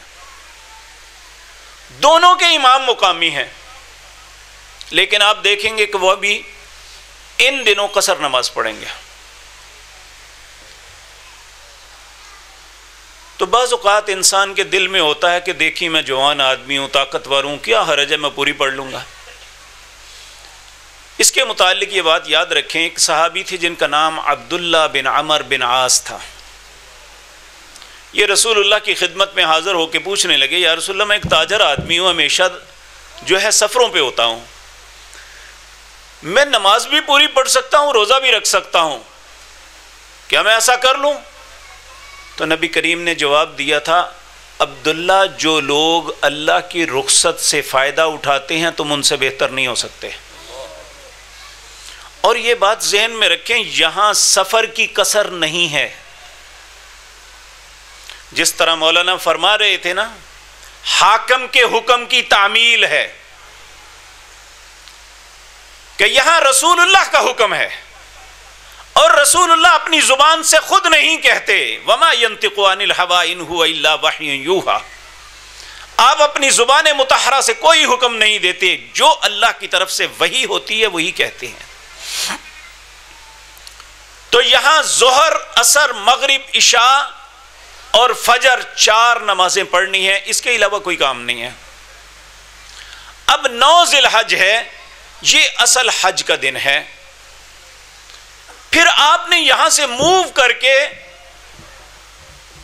ایک میدان ہے جس کا نام عرفات ہے، اس میدان میں جانا ہے۔ نبی کریم صلی اللہ علیہ وسلم آپ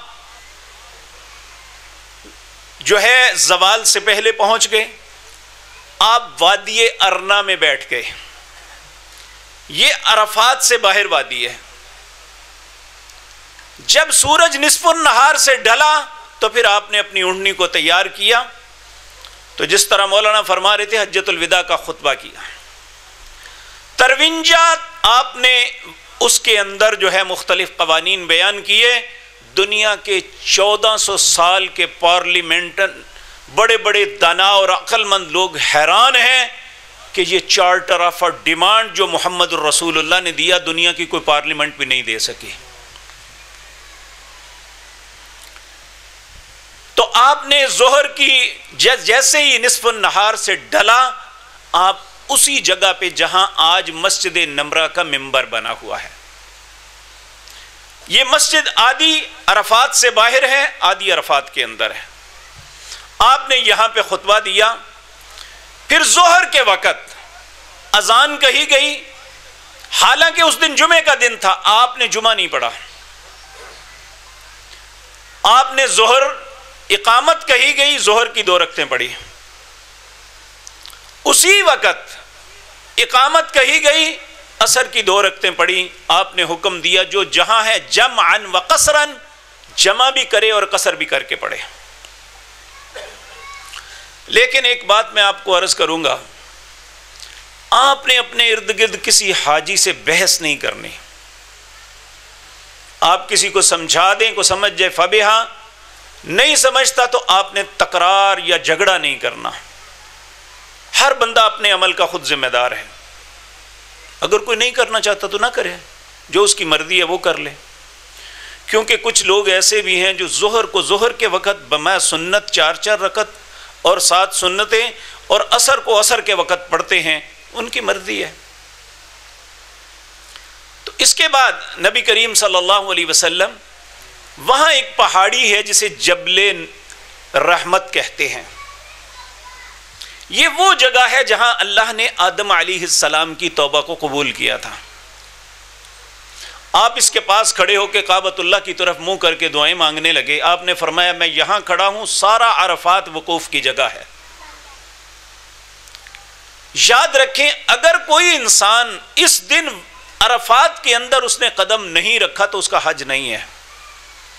اس کے علاوہ جتنے ارکان حج ہیں، اگر وہ خدا نخواستہ کسی میں غلطی ہو جائے یا نہ کر سکے، اس کا آلٹرنیٹ ہے کہ دم دے دیں، لیکن اگر کوئی عرفات میں نہ پہنچا تو اس کا حج نہیں ہے، اسے دوبارہ حج کرنا پڑے گا،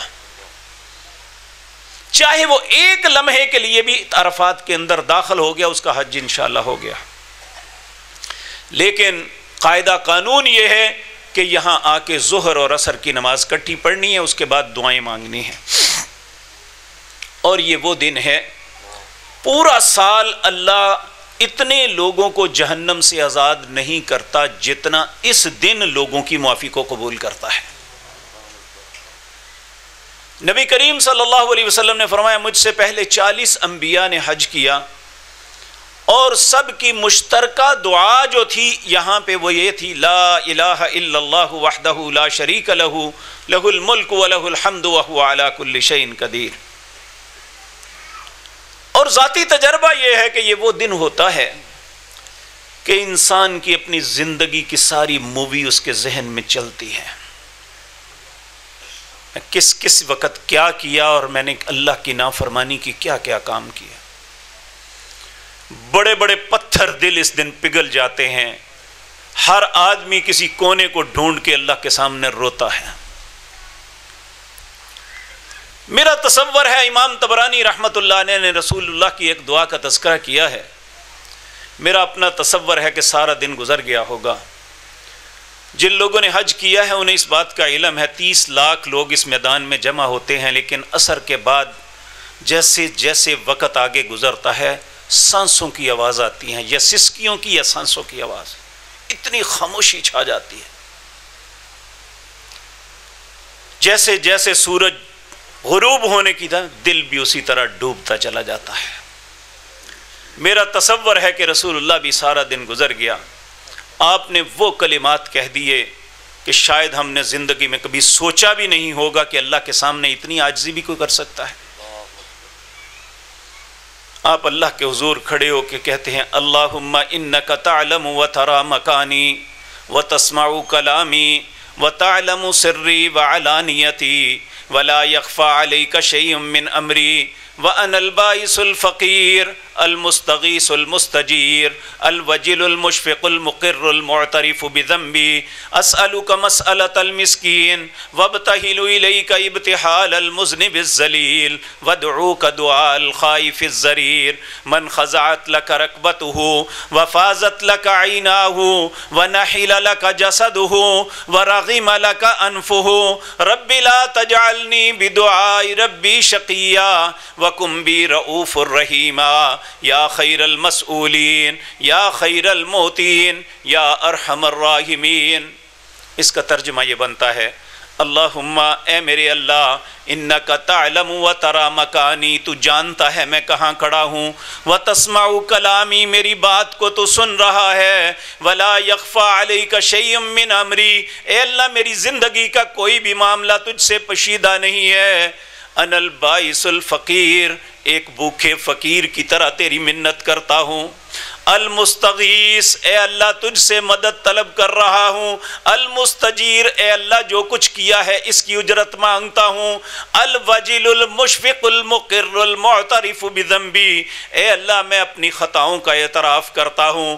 اسألک مسألۃ المسکین اے اللہ اس طرح سوال کرتا ہوں جس طرح مسکین سوال کرتا ہے۔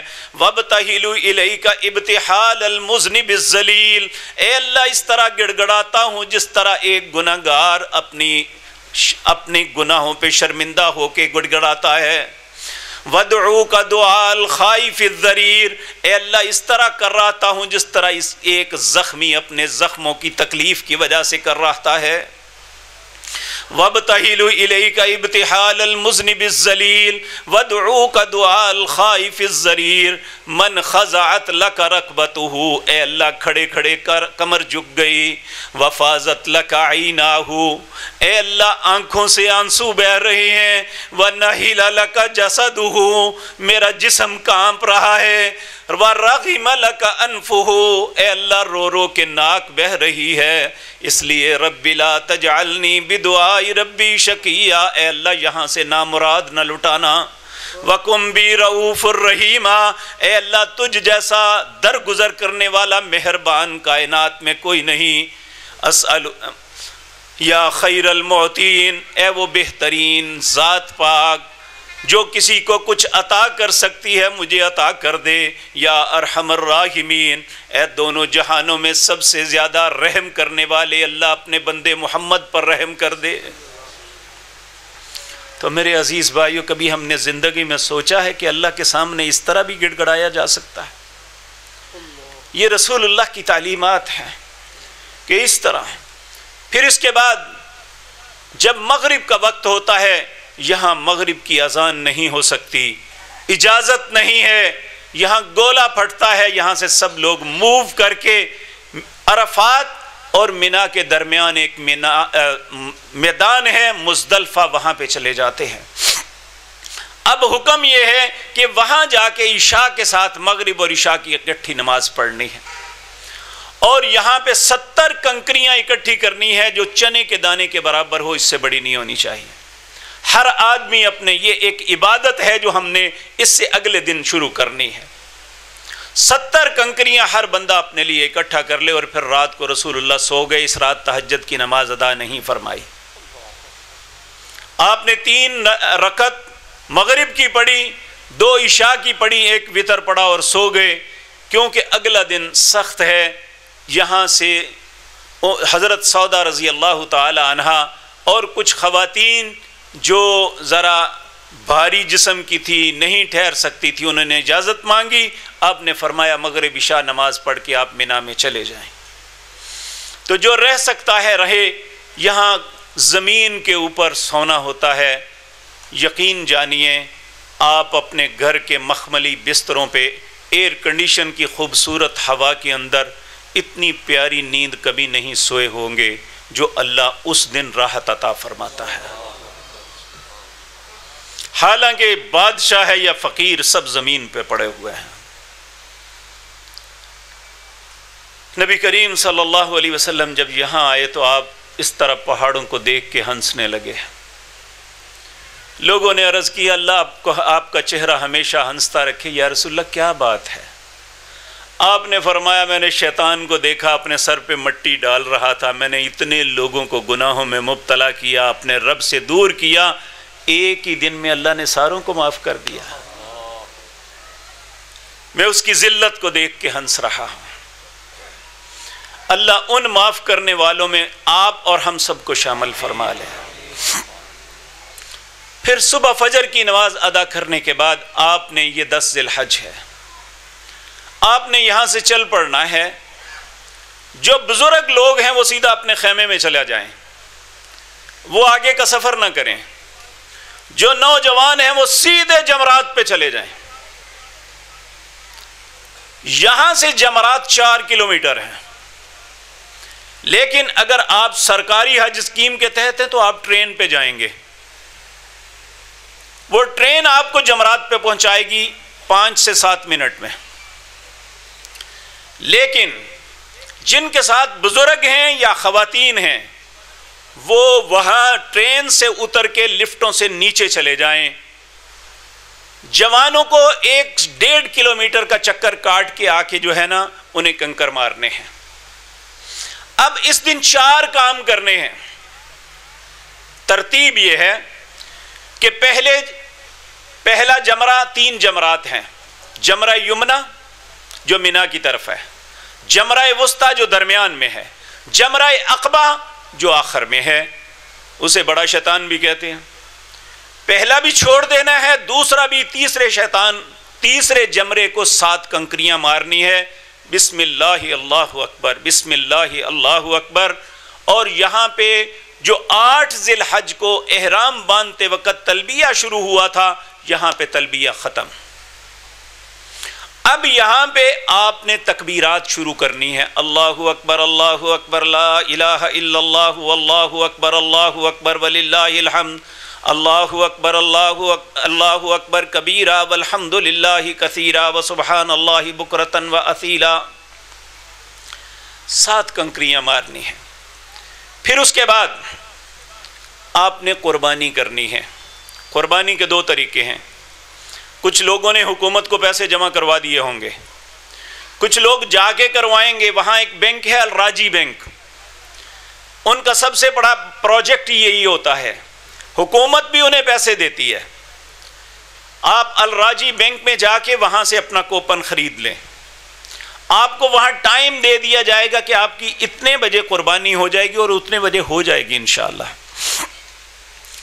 آپ نے جمرات سے، اگر آپ جوان ہیں، ہمت میں ہیں، جمرات سے سیدھا آگے نکل جائیں۔ آپ آدھا کلومیٹر آگے جائیں گے تو ایک دیوار آئے گی، ایک طرف دائیں سڑک ہے، ایک بائیں سڑک ہے۔ دائیں طرف طریق الہجون ہے اور بائیں طرف میں اس کا نام بھول گیا ہوں۔ جو بائیں طرف سڑک ہے اس پہ آپ نے چل کے 1 کلومیٹر آگے جائیں گے تو سرخ رنگ کی بسیں یا سبز رنگ کی بسیں چل رہی ہوں گی جو آپ کو حرم کے دروازے پہ پہنچا دیں گی۔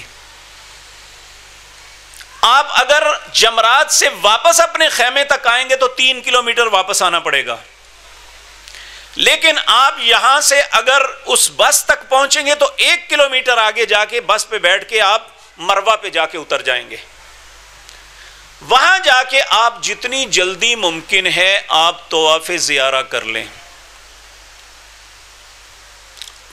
اور دیکھیں آپ نہانے، کپڑے ٹنڈ کروانے اس پہ لگ جائیں گے نا تو پھر دن گزر جائے گا۔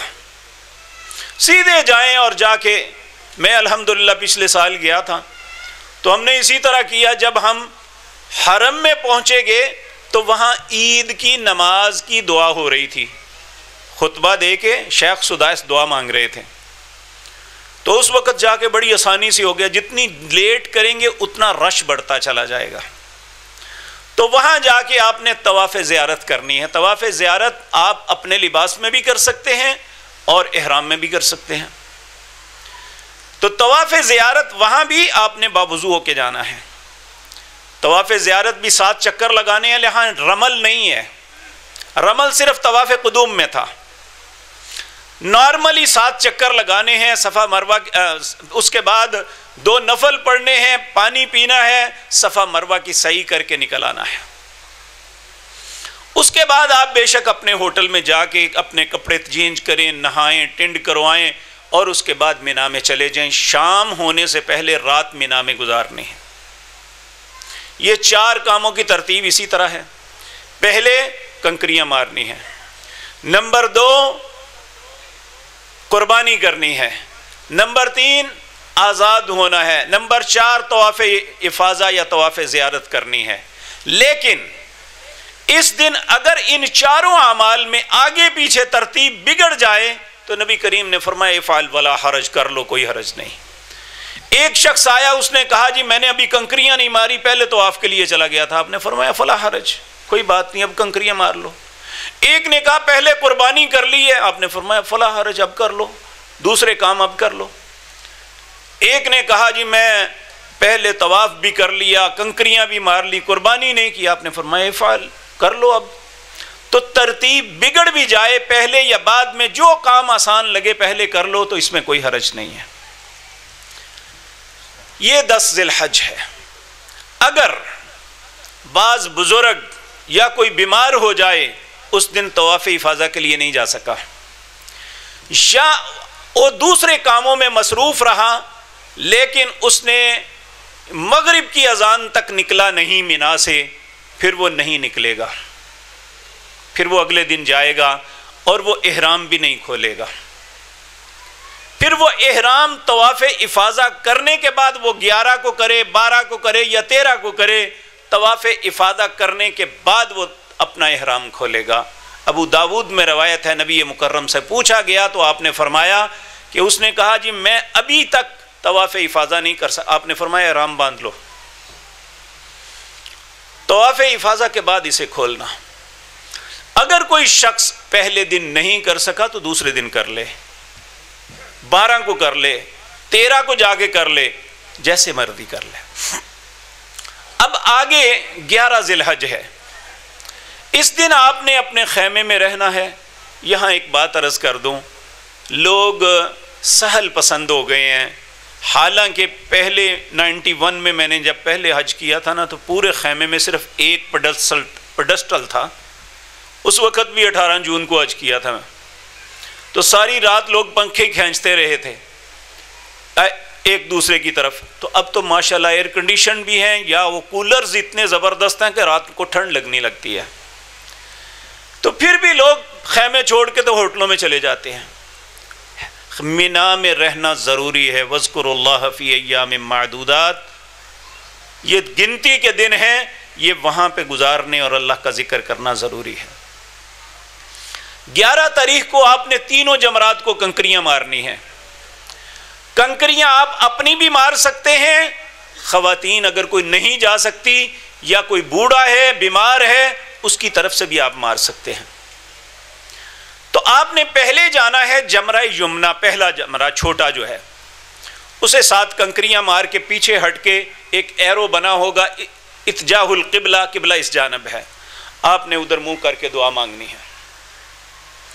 ادھر کنکریاں ماریں گے، ادھر منہ کر کے دعا کریں گے. پھر اس کے بعد دوسرے جمرے پہ جا کے 7 کنکریاں مارنی ہیں، پھر ہٹ کے دعا کرنی ہے. پھر تیسرے پہ مارنی ہے، پھر اس کے بعد پلٹ کے واپس آ جانا ہے، وہاں دعا نہیں کرنی. یہی رسول اللہ کا طریقہ تھا. اسی طرح آپ نے 12 تاریخ کو کرنا ہے. 12 کو بھی اسی طرح. یہاں ایک بات عرض کر دوں، پچھلے سال بھی انہوں نے یہ کیا تھا، 12 بجے سے 4 بجے تک لوگوں کو کیمپوں سے باہر نہیں نکلنے دیا تھا، کیمپوں کے دروازے بند کر دیے تھے. اس لیے اگر آپ 11 بجے اپنے کیمپ سے نکل جائیں گے نا تو آپ زوال کے بعد کنکریاں مار سکیں گے. اگر 4 بجے کے بعد جائیں گے تو پھر بہت رش ہوگا. آسانی یہ ہے کہ آپ 11 بجے اپنے کیمپ سے نکل جائیں. تو 12 تاریخ کو آپ کسی ایک کو پہلے ہی اپنے ہوٹل میں بھیج دیں سامان دے کے. اور یہ بات یاد رکھیں، سامان انتہائی مختصر اپنے پاس رکھنا ہے. جس طرح ہوٹل میں 3 ٹائم آپ کو کھانا ملتا ہے، مینا کے مزدلفہ میں اور عرفات میں بھی 3 ٹائم آپ کو کھانا وہاں ملے گا. اس لیے کوئی کھانے پینے کی چیز نہیں لے جانی. وہاں پھل بھی ملے گا، چائے بھی ملے گی، ہر چیز جو آپ چاہتے ہیں نا انشاءاللہ وہ آپ کو وہ دیں گے.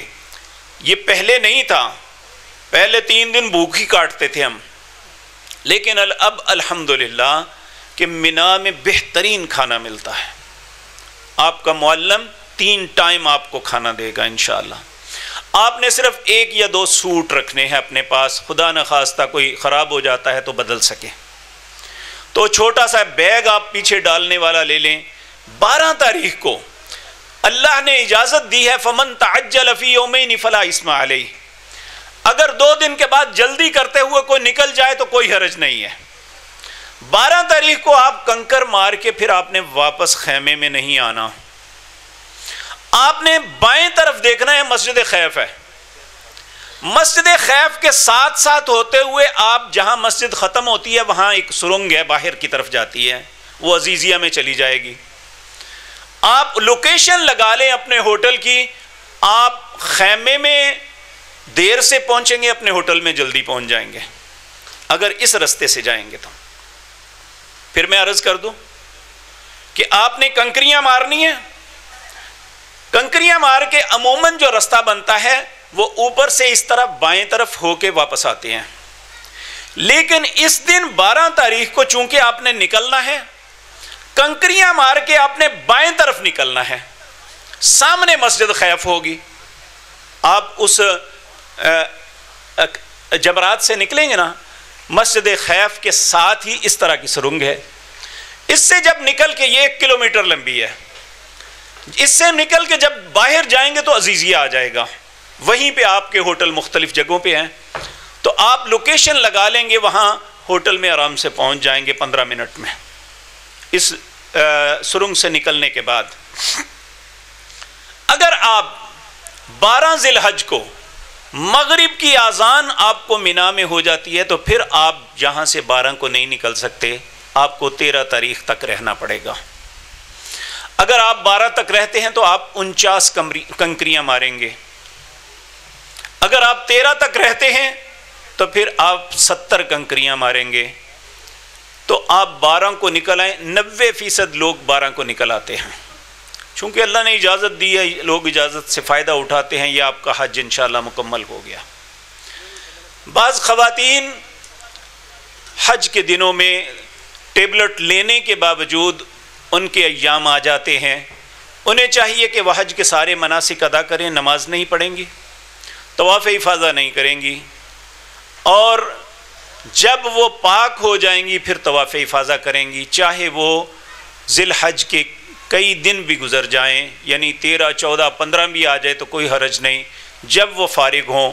اگر ان کی فلائٹ جلدی ہے، چونکہ یہ حج کا اہم رکن ہے، اسے کرنا ضروری ہے، تو آپ وزارت حج وہاں اسے اپلیکیشن دیں گے. خدام الحجاج جو ہوں گے تو وہ آپ کی فلائٹ اتنے دن آگے کر دیں گے تاکہ آپ طواف افاضہ کر سکیں.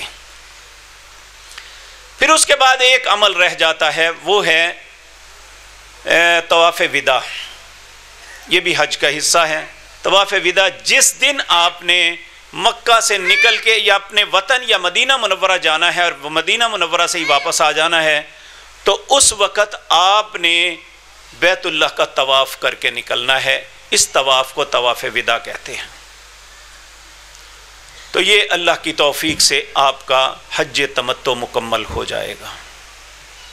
اس کے بعد ہے مدینہ منورہ کی زیارت. یاد رکھیں، مدینہ جس طرح مولانا نے بھی فرمایا تھا یہ حج کا حصہ نہیں ہے، لیکن وہاں جا کے مدینہ نہ جانا بدقسمتی ہے، کیونکہ یہ ہماری محبتوں کا محور ہے، رسول اللہ کا شہر ہے. یہ اس کا ہجرت سے پہلے اس کا نام یثرب تھا.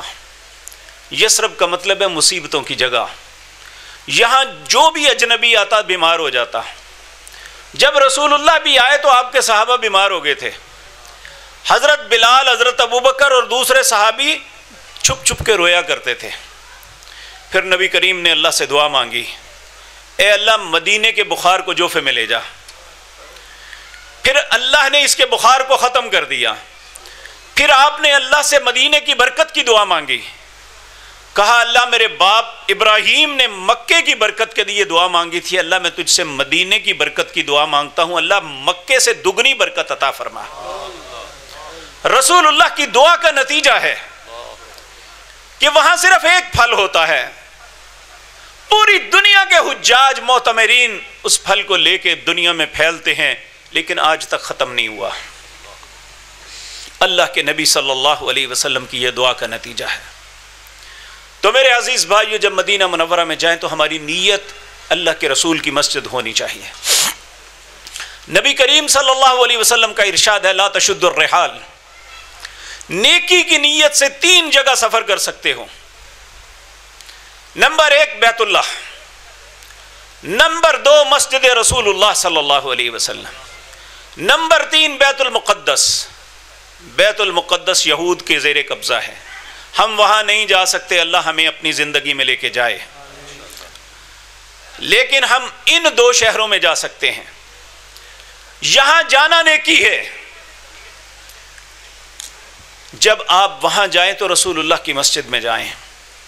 نبی مکرم نے اپنی مسجد کے متعلق فرمایا صلاۃ مسجدی ھذا خیر من 1000 صلاۃ. مسجد نبوی کے صحن میں یہ حدیث لکھی ہوئی ہے، صحیح بخاری صحیح مسلم میں. حضرت عبداللہ بن عمر اس حدیث کے راوی ہیں. میری اس مسجد میں نماز پڑھنا خیر بہتر ہے من 1000 صلاۃ، 1000 نماز سے، اور میری نماز سے 100 گنا زیادہ بہتر ہے حرم کے اندر نماز پڑھنا. یہاں وہاں 1,00,000 کا نماز کا ثواب ہے. جب ہم مدینہ منورہ جائیں تو اپنی نمازوں کو اللہ کے پیارے حبیب جناب محمد الرسول اللہ کی مسجد میں ادا کریں. وہاں کثرت سے درود و سلام بھیجیں. سلام کیسے؟ اللہ کے نبی نے ہمیں سکھایا. ہر تحیات میں ہم پڑھتے ہیں السلام علیکہ ایھا النبی ورحمۃ اللہ وبرکاتہ. سلام ہو آپ پر اے اللہ کے نبی، اللہ کی رحمتیں اور برکتیں نازل ہوں.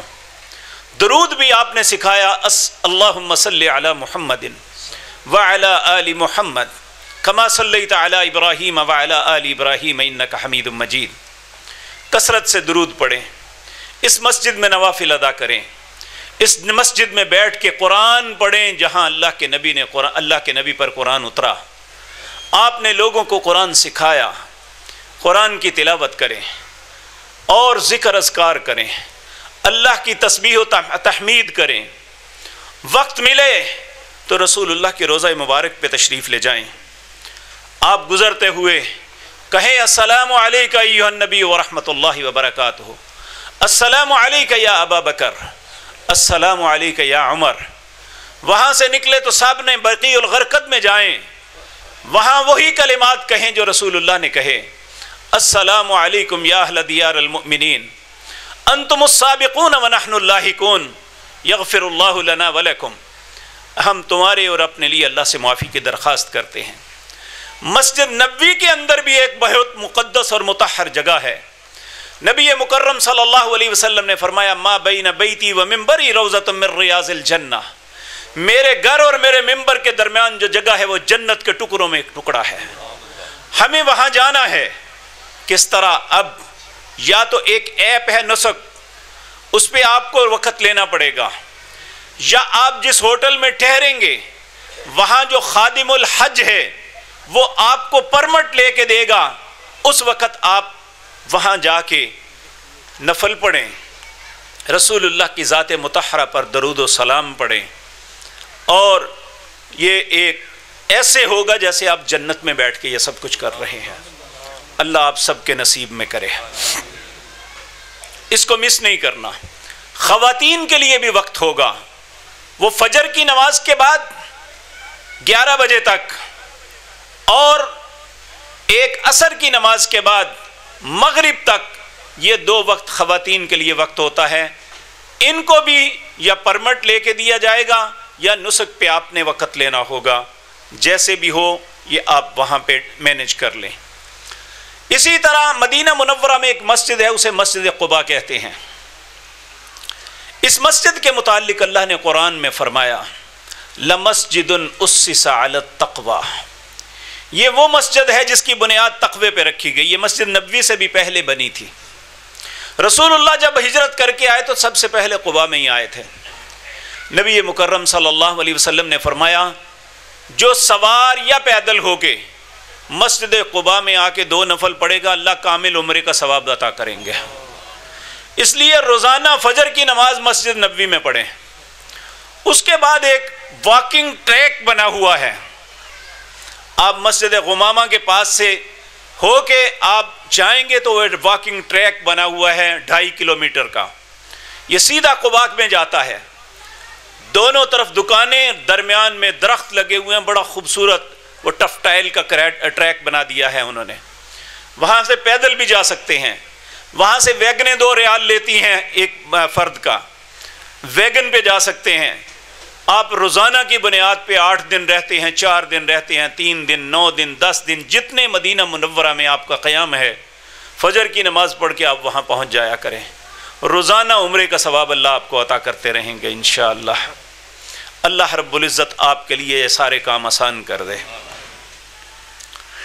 اس کے بعد اور بھی زیارات ہیں، وہ انشاءاللہ آپ کو کروائیں گے، لیکن جن زیارات میں نیکی ملتی ہے وہ میں نے آپ کے سامنے عرض کر دی۔ میرے عزیز بھائیوں، 2 باتیں آخر میں ضرور عرض کروں گا کہ مدینہ منورہ ہماری محبتوں کی محور جگہ ہے۔ جس شخص کے دل میں رسول اللہ اور آپ کی جائے مرکد کی محبت نہیں ہے، میں سمجھتا ہوں وہ مسلمان ہی نہیں ہے۔ لیکن بعض اوقات انسان محبت میں آ کے غلو کر جاتا ہے۔ نبی مکرم صلی اللہ علیہ وسلم نے ہر آنے والے زائر کے لیے فرمایا، المدینہ تو حرم، لوگوں مدینہ حرم ہے۔ کہاں سے لے کر کہاں تک؟ ایر پہاڑ سے لے کر سور پہاڑ تک، یہ ایک مشرق میں ہے ایک مغرب میں ہے۔ کہا ان دونوں پہاڑوں کے درمیان مدینہ حرم ہے، اس میں کوئی شخص نہ آ کے گناہ کرے نہ بدعت کا ارتکاب کرے۔ بدعت کیا ہے؟ ایک انسان نیکی سمجھ کے ایسا کام کرے جو رسول اللہ نے نہیں کیا تھا۔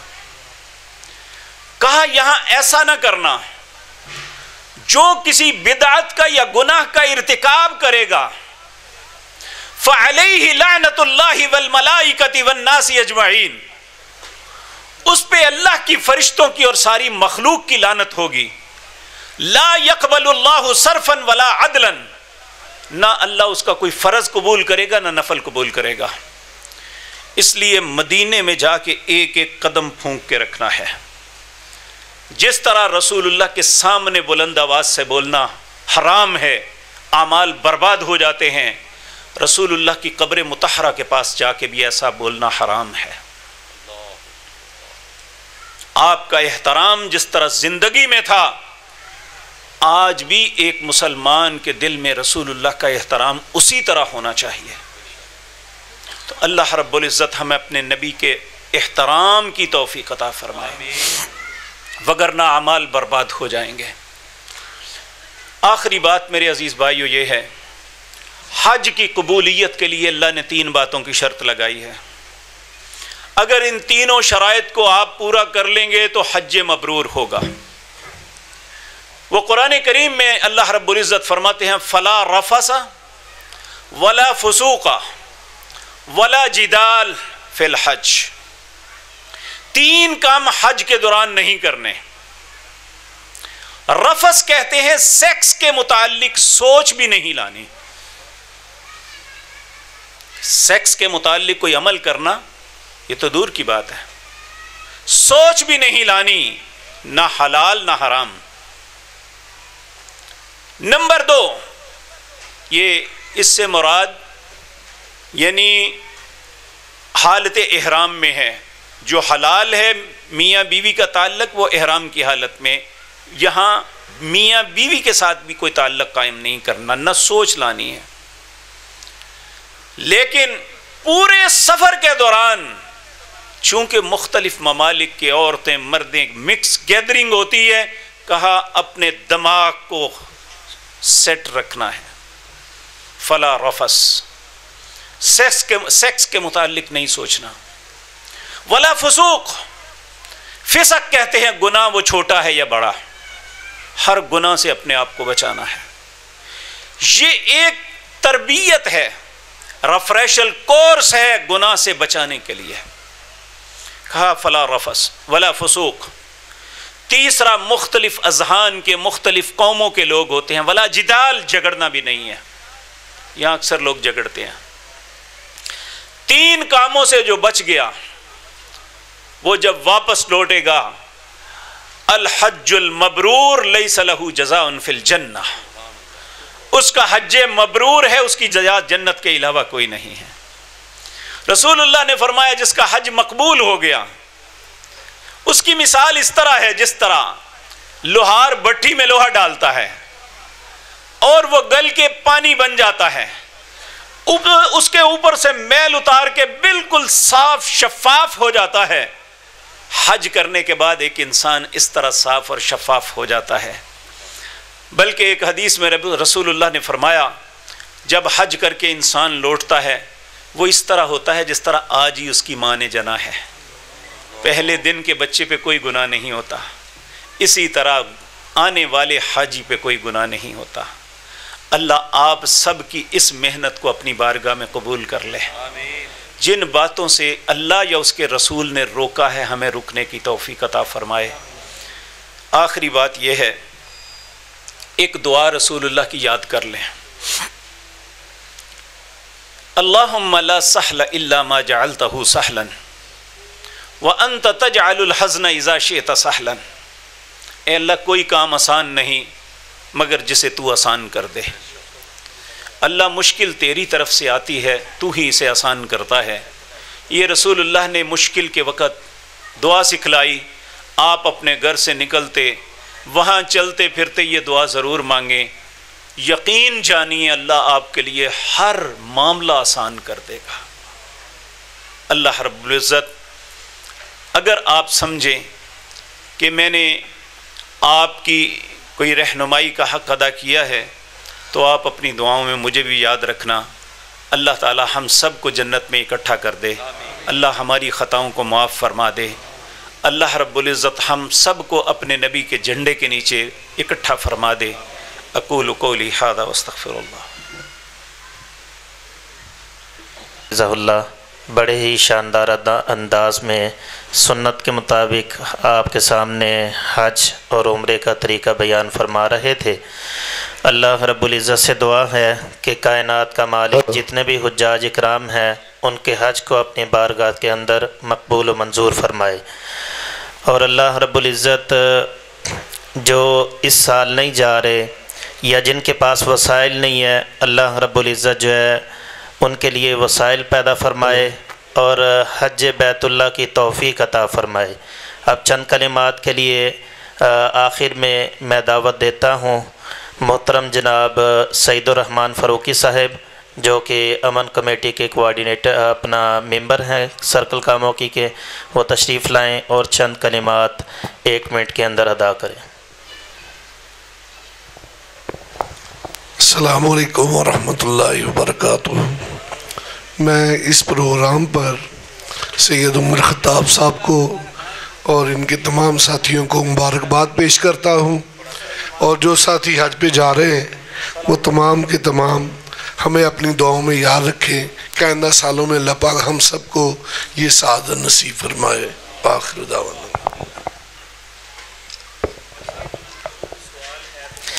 اگر حجاج اکرام کا کسی قسم کا کوئی سوال ہے تو اسے کرنے کی اجازت ہے.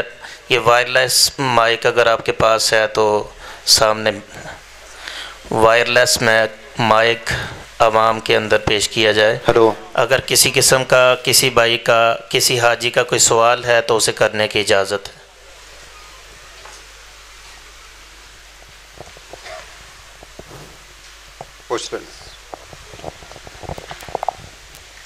السلام علیکم. وعلیکم السلام. آپ نے بتایا کہ حرام وہ جو 8 کو شروع ہوتا ہے مینا میں، وہ تو ٹھیک ہے، وہ 7 کو لے جاتے ہیں. اگر احرام ہم نے ادھر باندھنا ہے جا کے مینا میں، اگر ہم احرام اپنے ہوٹل میں ہی باندھ لیں 7 کو، تو ہم وہ نیت اور تلبیہ 8 کو جا کر، یہ بھی درست ہے؟ ہاں یہ بھی کوئی حرج نہیں، لیکن بہتر بات یہی ہے کہ ہم 8 کو ہی احرام باندھیں. یہاں احرام باندھنے میں مجبوری کوئی نہیں ہے. دیکھیں جہاز پہ جو ہم نے احرام باندھا تھا نا، وہاں مجبوری تھی کہ ہم جہاز میں بیٹھ کے احرام باندھ نہیں سکتے تھے، اس لیے پہلے باندھا۔ آپ دیکھیں امام مالک رحمۃ اللہ علیہ کے پاس ایک شخص آیا، اس نے کہا کہ میں عمرے کے لیے جانا چاہتا ہوں، کیا میں احرام کہاں سے باندھوں؟ آپ نے کہا ذوالحلیفہ سے۔ کہنے لگا مجھے رسول اللہ سے محبت ہے، میں آپ کی قبر مطہرہ کے پاس سے باندھوں گا۔ آپ نے اسے سمجھانے کی کوشش کی، نہیں، نبی کریم صلی اللہ علیہ وسلم نے خود بھی، آپ نے حکم بھی دیا، آپ نے خود بھی عمل کیا، ذوالحلیفہ سے ہی باندھا۔ تو اگر آپ نے جو کام کیا ہے اگر ہم وہ کر سکتے ہیں تو اس میں ہمیں اپنی مرضی نہیں کرنی چاہیے۔ جہاں مجبوری ہے، دیکھیں نا 7 تاریخ کو وہ لے گئے، یہ مجبوری ہے ہماری، ہم پیچھے نہیں رہ سکتے، ہمیں کیونکہ اپنے خیموں کا علم نہیں ہے، ٹھیک ہے نا۔ ویسے تو یہ ہے کہ اب لوکیشن لگا لیں تو بڑا آسانی سے بندہ پہنچ سکتا ہے، لیکن اگر آپ احتیاط کرتے ہیں، ان کے ساتھ چلے جاتے ہیں تو یہ ایک مجبوری ہے۔ تو لیکن احرام جو ہے یہ مجبوری نہیں ہے ہماری کہ ہم یہ بھی پہلے باندھ لیں۔ اگر آپ باندھیں گے تو کوئی بات نہیں ہے، لیکن نیت اس وقت کریں۔ بہتر بات یہ ہے، ہمیں بہتر سوچنا چاہیے کہ زیادہ بہتری کس میں ہے۔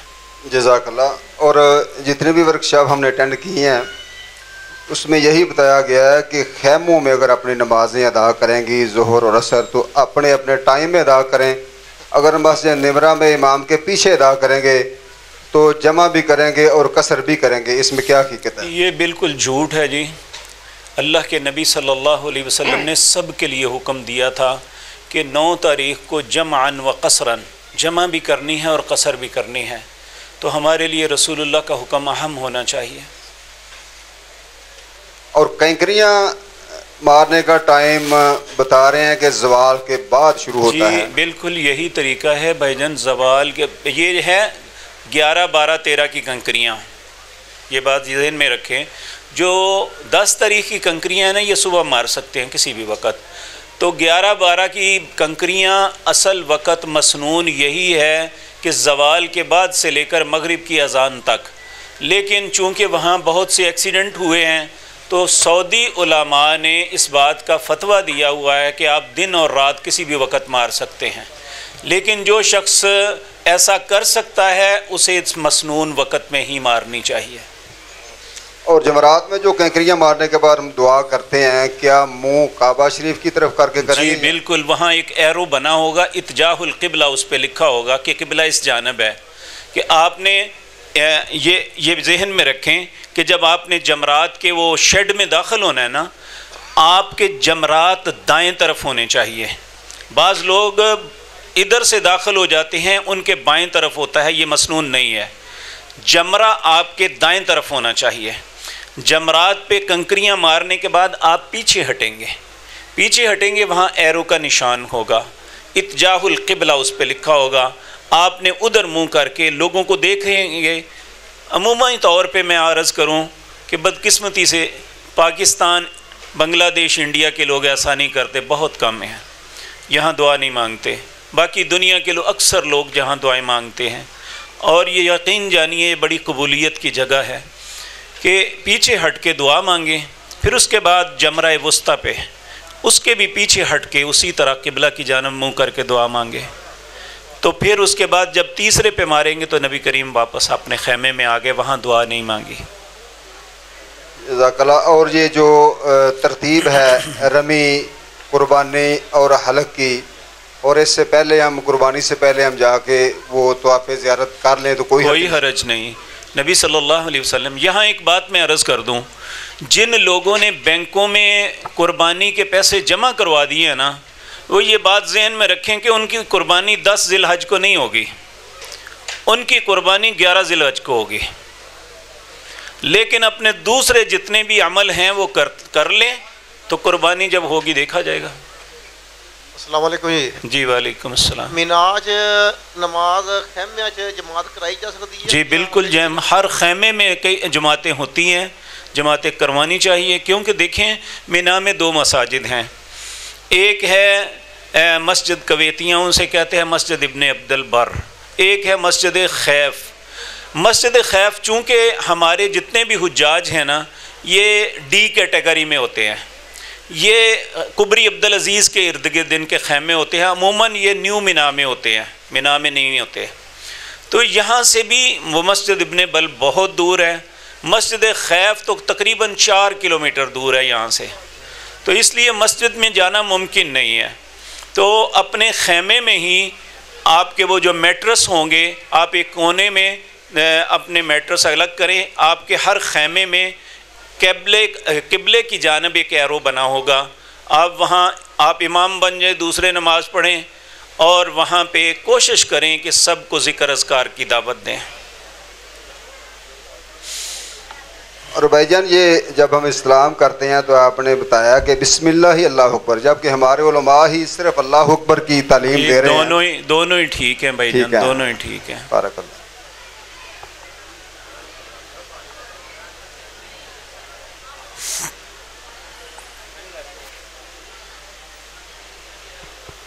ہلو، اس کے علاوہ اگر کسی کوئی بھائی کا سوال ہے۔ السلام علیکم ورحمۃ اللہ۔ جی وعلیکم السلام۔ میرا سوال ہے، جو مکہ کے مقامی لوگ ہیں جب وہ حج کرتے ہیں، مینا کے جو ایام آتے ہیں 11 اور 12، ان دنوں میں جب وہ کنکریاں مار کے اپنی رہائش میں چلے جاتے، اس میں نہیں جاتے جی، نہیں جاتے، مکے کے لوگ نہیں جاتے، پاکستانی صرف جاتے ہیں ہوٹلوں میں، یہ نہیں جانا چاہیے، وہاں یہ راتیں جو ہیں مینا میں گزارنی چاہیے۔ چلیں، جزاک اللہ خیر۔ اس کے علاوہ کسی بھائی کا سوال ہو؟ کچھ حصے کا مطلب ہی نہیں ہے بھائی جان۔ اور کوئی ہے جی سوال؟ خواتین کی طرف سے اگر کوئی سوال ہے تو مائک ان کی طرف بھیج۔ جی السلام علیکم۔ وعلیکم السلام۔ مینا میں جتنے دن رہنا ہے اتنے دن ہم نے جو نماز پڑھنی ہے وہ قصر پڑھنی ہے جی، چاہے 8 ہو 11 ہو 12 ہو 13 ہو۔ جی بالکل جی، بہت شکریہ جناب۔ 8 سے لے کر 12 تک آپ رہیں گے تب بھی، 8 سے لے کر 13 تک رہتے ہیں تب بھی، یہ نبی کریم صلی اللہ علیہ وسلم نے، اب میں نے عرض کیا ہے، آپ میری بات کی تصدیق کر لیں کہ خیف میں جائیں، خیف کا امام بھی قصر ہی پڑھائے گا۔ میں 2016 میں گیا تو اس وقت 11 ذی الحج کو جمعہ آ گیا۔ ہمارے خیمے کے لوگوں نے مجھے کہا کہ آپ خطبہ دے کے جمعہ پڑھائیں، تو چونکہ الجھنا نہیں وہاں چاہیے، تو میں نے انہیں عرض کیا کہ خیف کی آواز ہمیں آتی ہے، ہم مکتب نمبر 1 میں تھے، میں کہ مسجد خیف کی اذان کی آواز بھی آتی ہے اور وہاں جماعت کی آواز بھی ہمیں آتی ہے، اگر وہاں جمعے کا خطبہ ہوا تو میں بھی دوں گا۔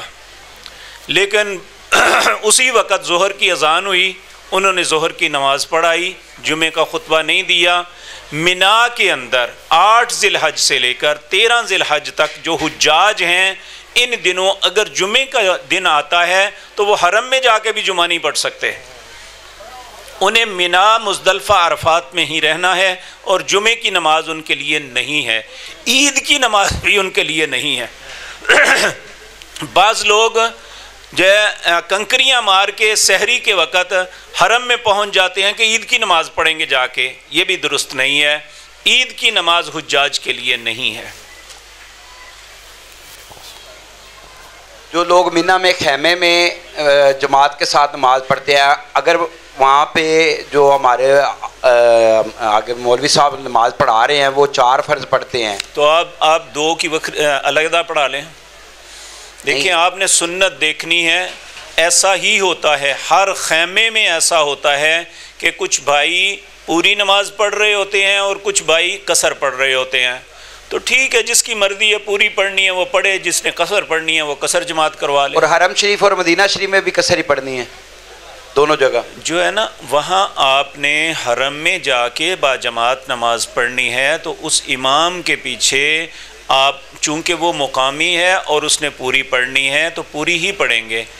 دوسری بات میرے بھائی، یہ بات ذہن میں رکھیں کہ جب ہم نے مدینہ منورہ جانا ہے تو کم از کم وہاں 8 دن رہیں گے، اگر ہم نے مکہ مکرمہ رہنا ہے تو وہاں بھی کم از کم 8 10 دن 15 دن رہیں گے، تو پھر وہاں پہ تو ویسے ہی نہیں نا ہوگی نا۔ نہیں جن کے یہ سرکاری حج میں شارٹ پیکج ہے، جیسے میں شارٹ میں بھی بھائی جان جو ہے نا آپ بے شک سنن نوافل نہ پڑھیں، لیکن جب باجماعت نماز پڑھیں گے تو جو امام جتنی رکھتے پڑھے گا وہ تو پڑھنی پڑیں گی. جی فرض نماز پوری پڑھنی ہے امام کے پیچھے. لیکن مسجد نبوی یا حرم میں وہاں آپ کوشش کریں کہ پتہ نہیں زندگی میں پھر وقت ملنا ہے یا نہیں، وہاں نوافل یا سنن یا ان چیزوں کو نہیں چھوڑنا چاہیے. جہاں اللہ کے رسول صلی اللہ علیہ وسلم نے حکم دے دیا وہاں ہم پابند ہیں.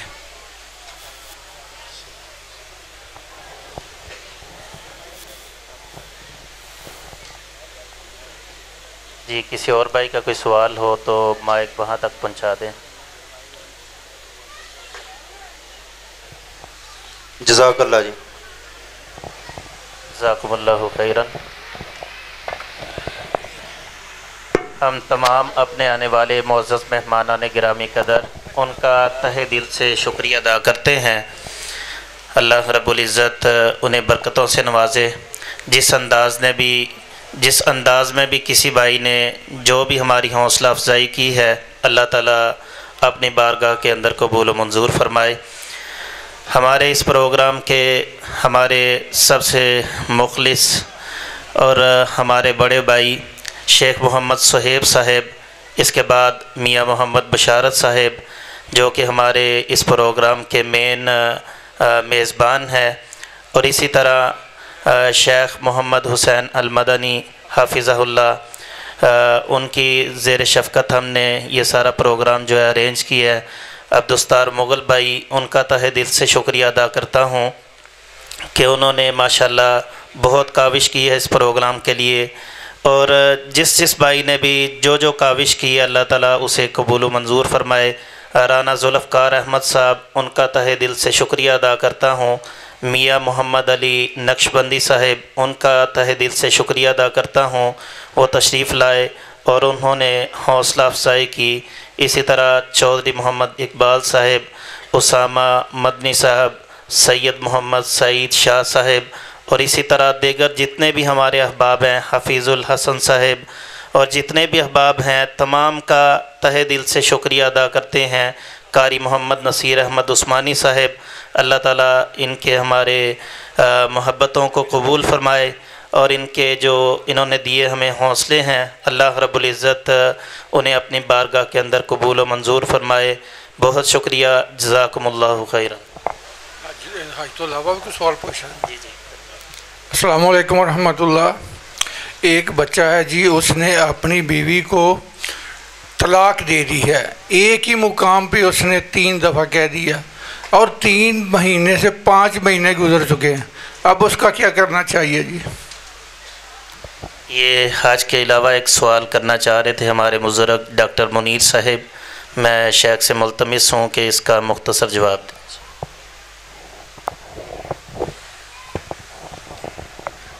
السلام علیکم ورحمۃ اللہ. بھائی جان، طلاق کے معاملے میں جس نے طلاق دی ہے جب تک اس سے گفتگو نہ ہو اس وقت تک اس کا جواب نہیں. اس کی وجہ یہ ہے کہ ہم روزانہ یہ بھگتتے ہیں کہ جب ایکچول بندے سے بات ہوتی ہے وہ بات کہیں کی کہیں نکل جاتی ہے. اس لیے یہ مناسب بات نہیں ہے، نہ مناسب فورم ہے. اس لیے آپ کی مہربانی ہے اسے کسی دوسرے وقت کے لیے مؤخر کریں. جزاکم اللہ خیراً. ایک ضروری اعلان ہے جی.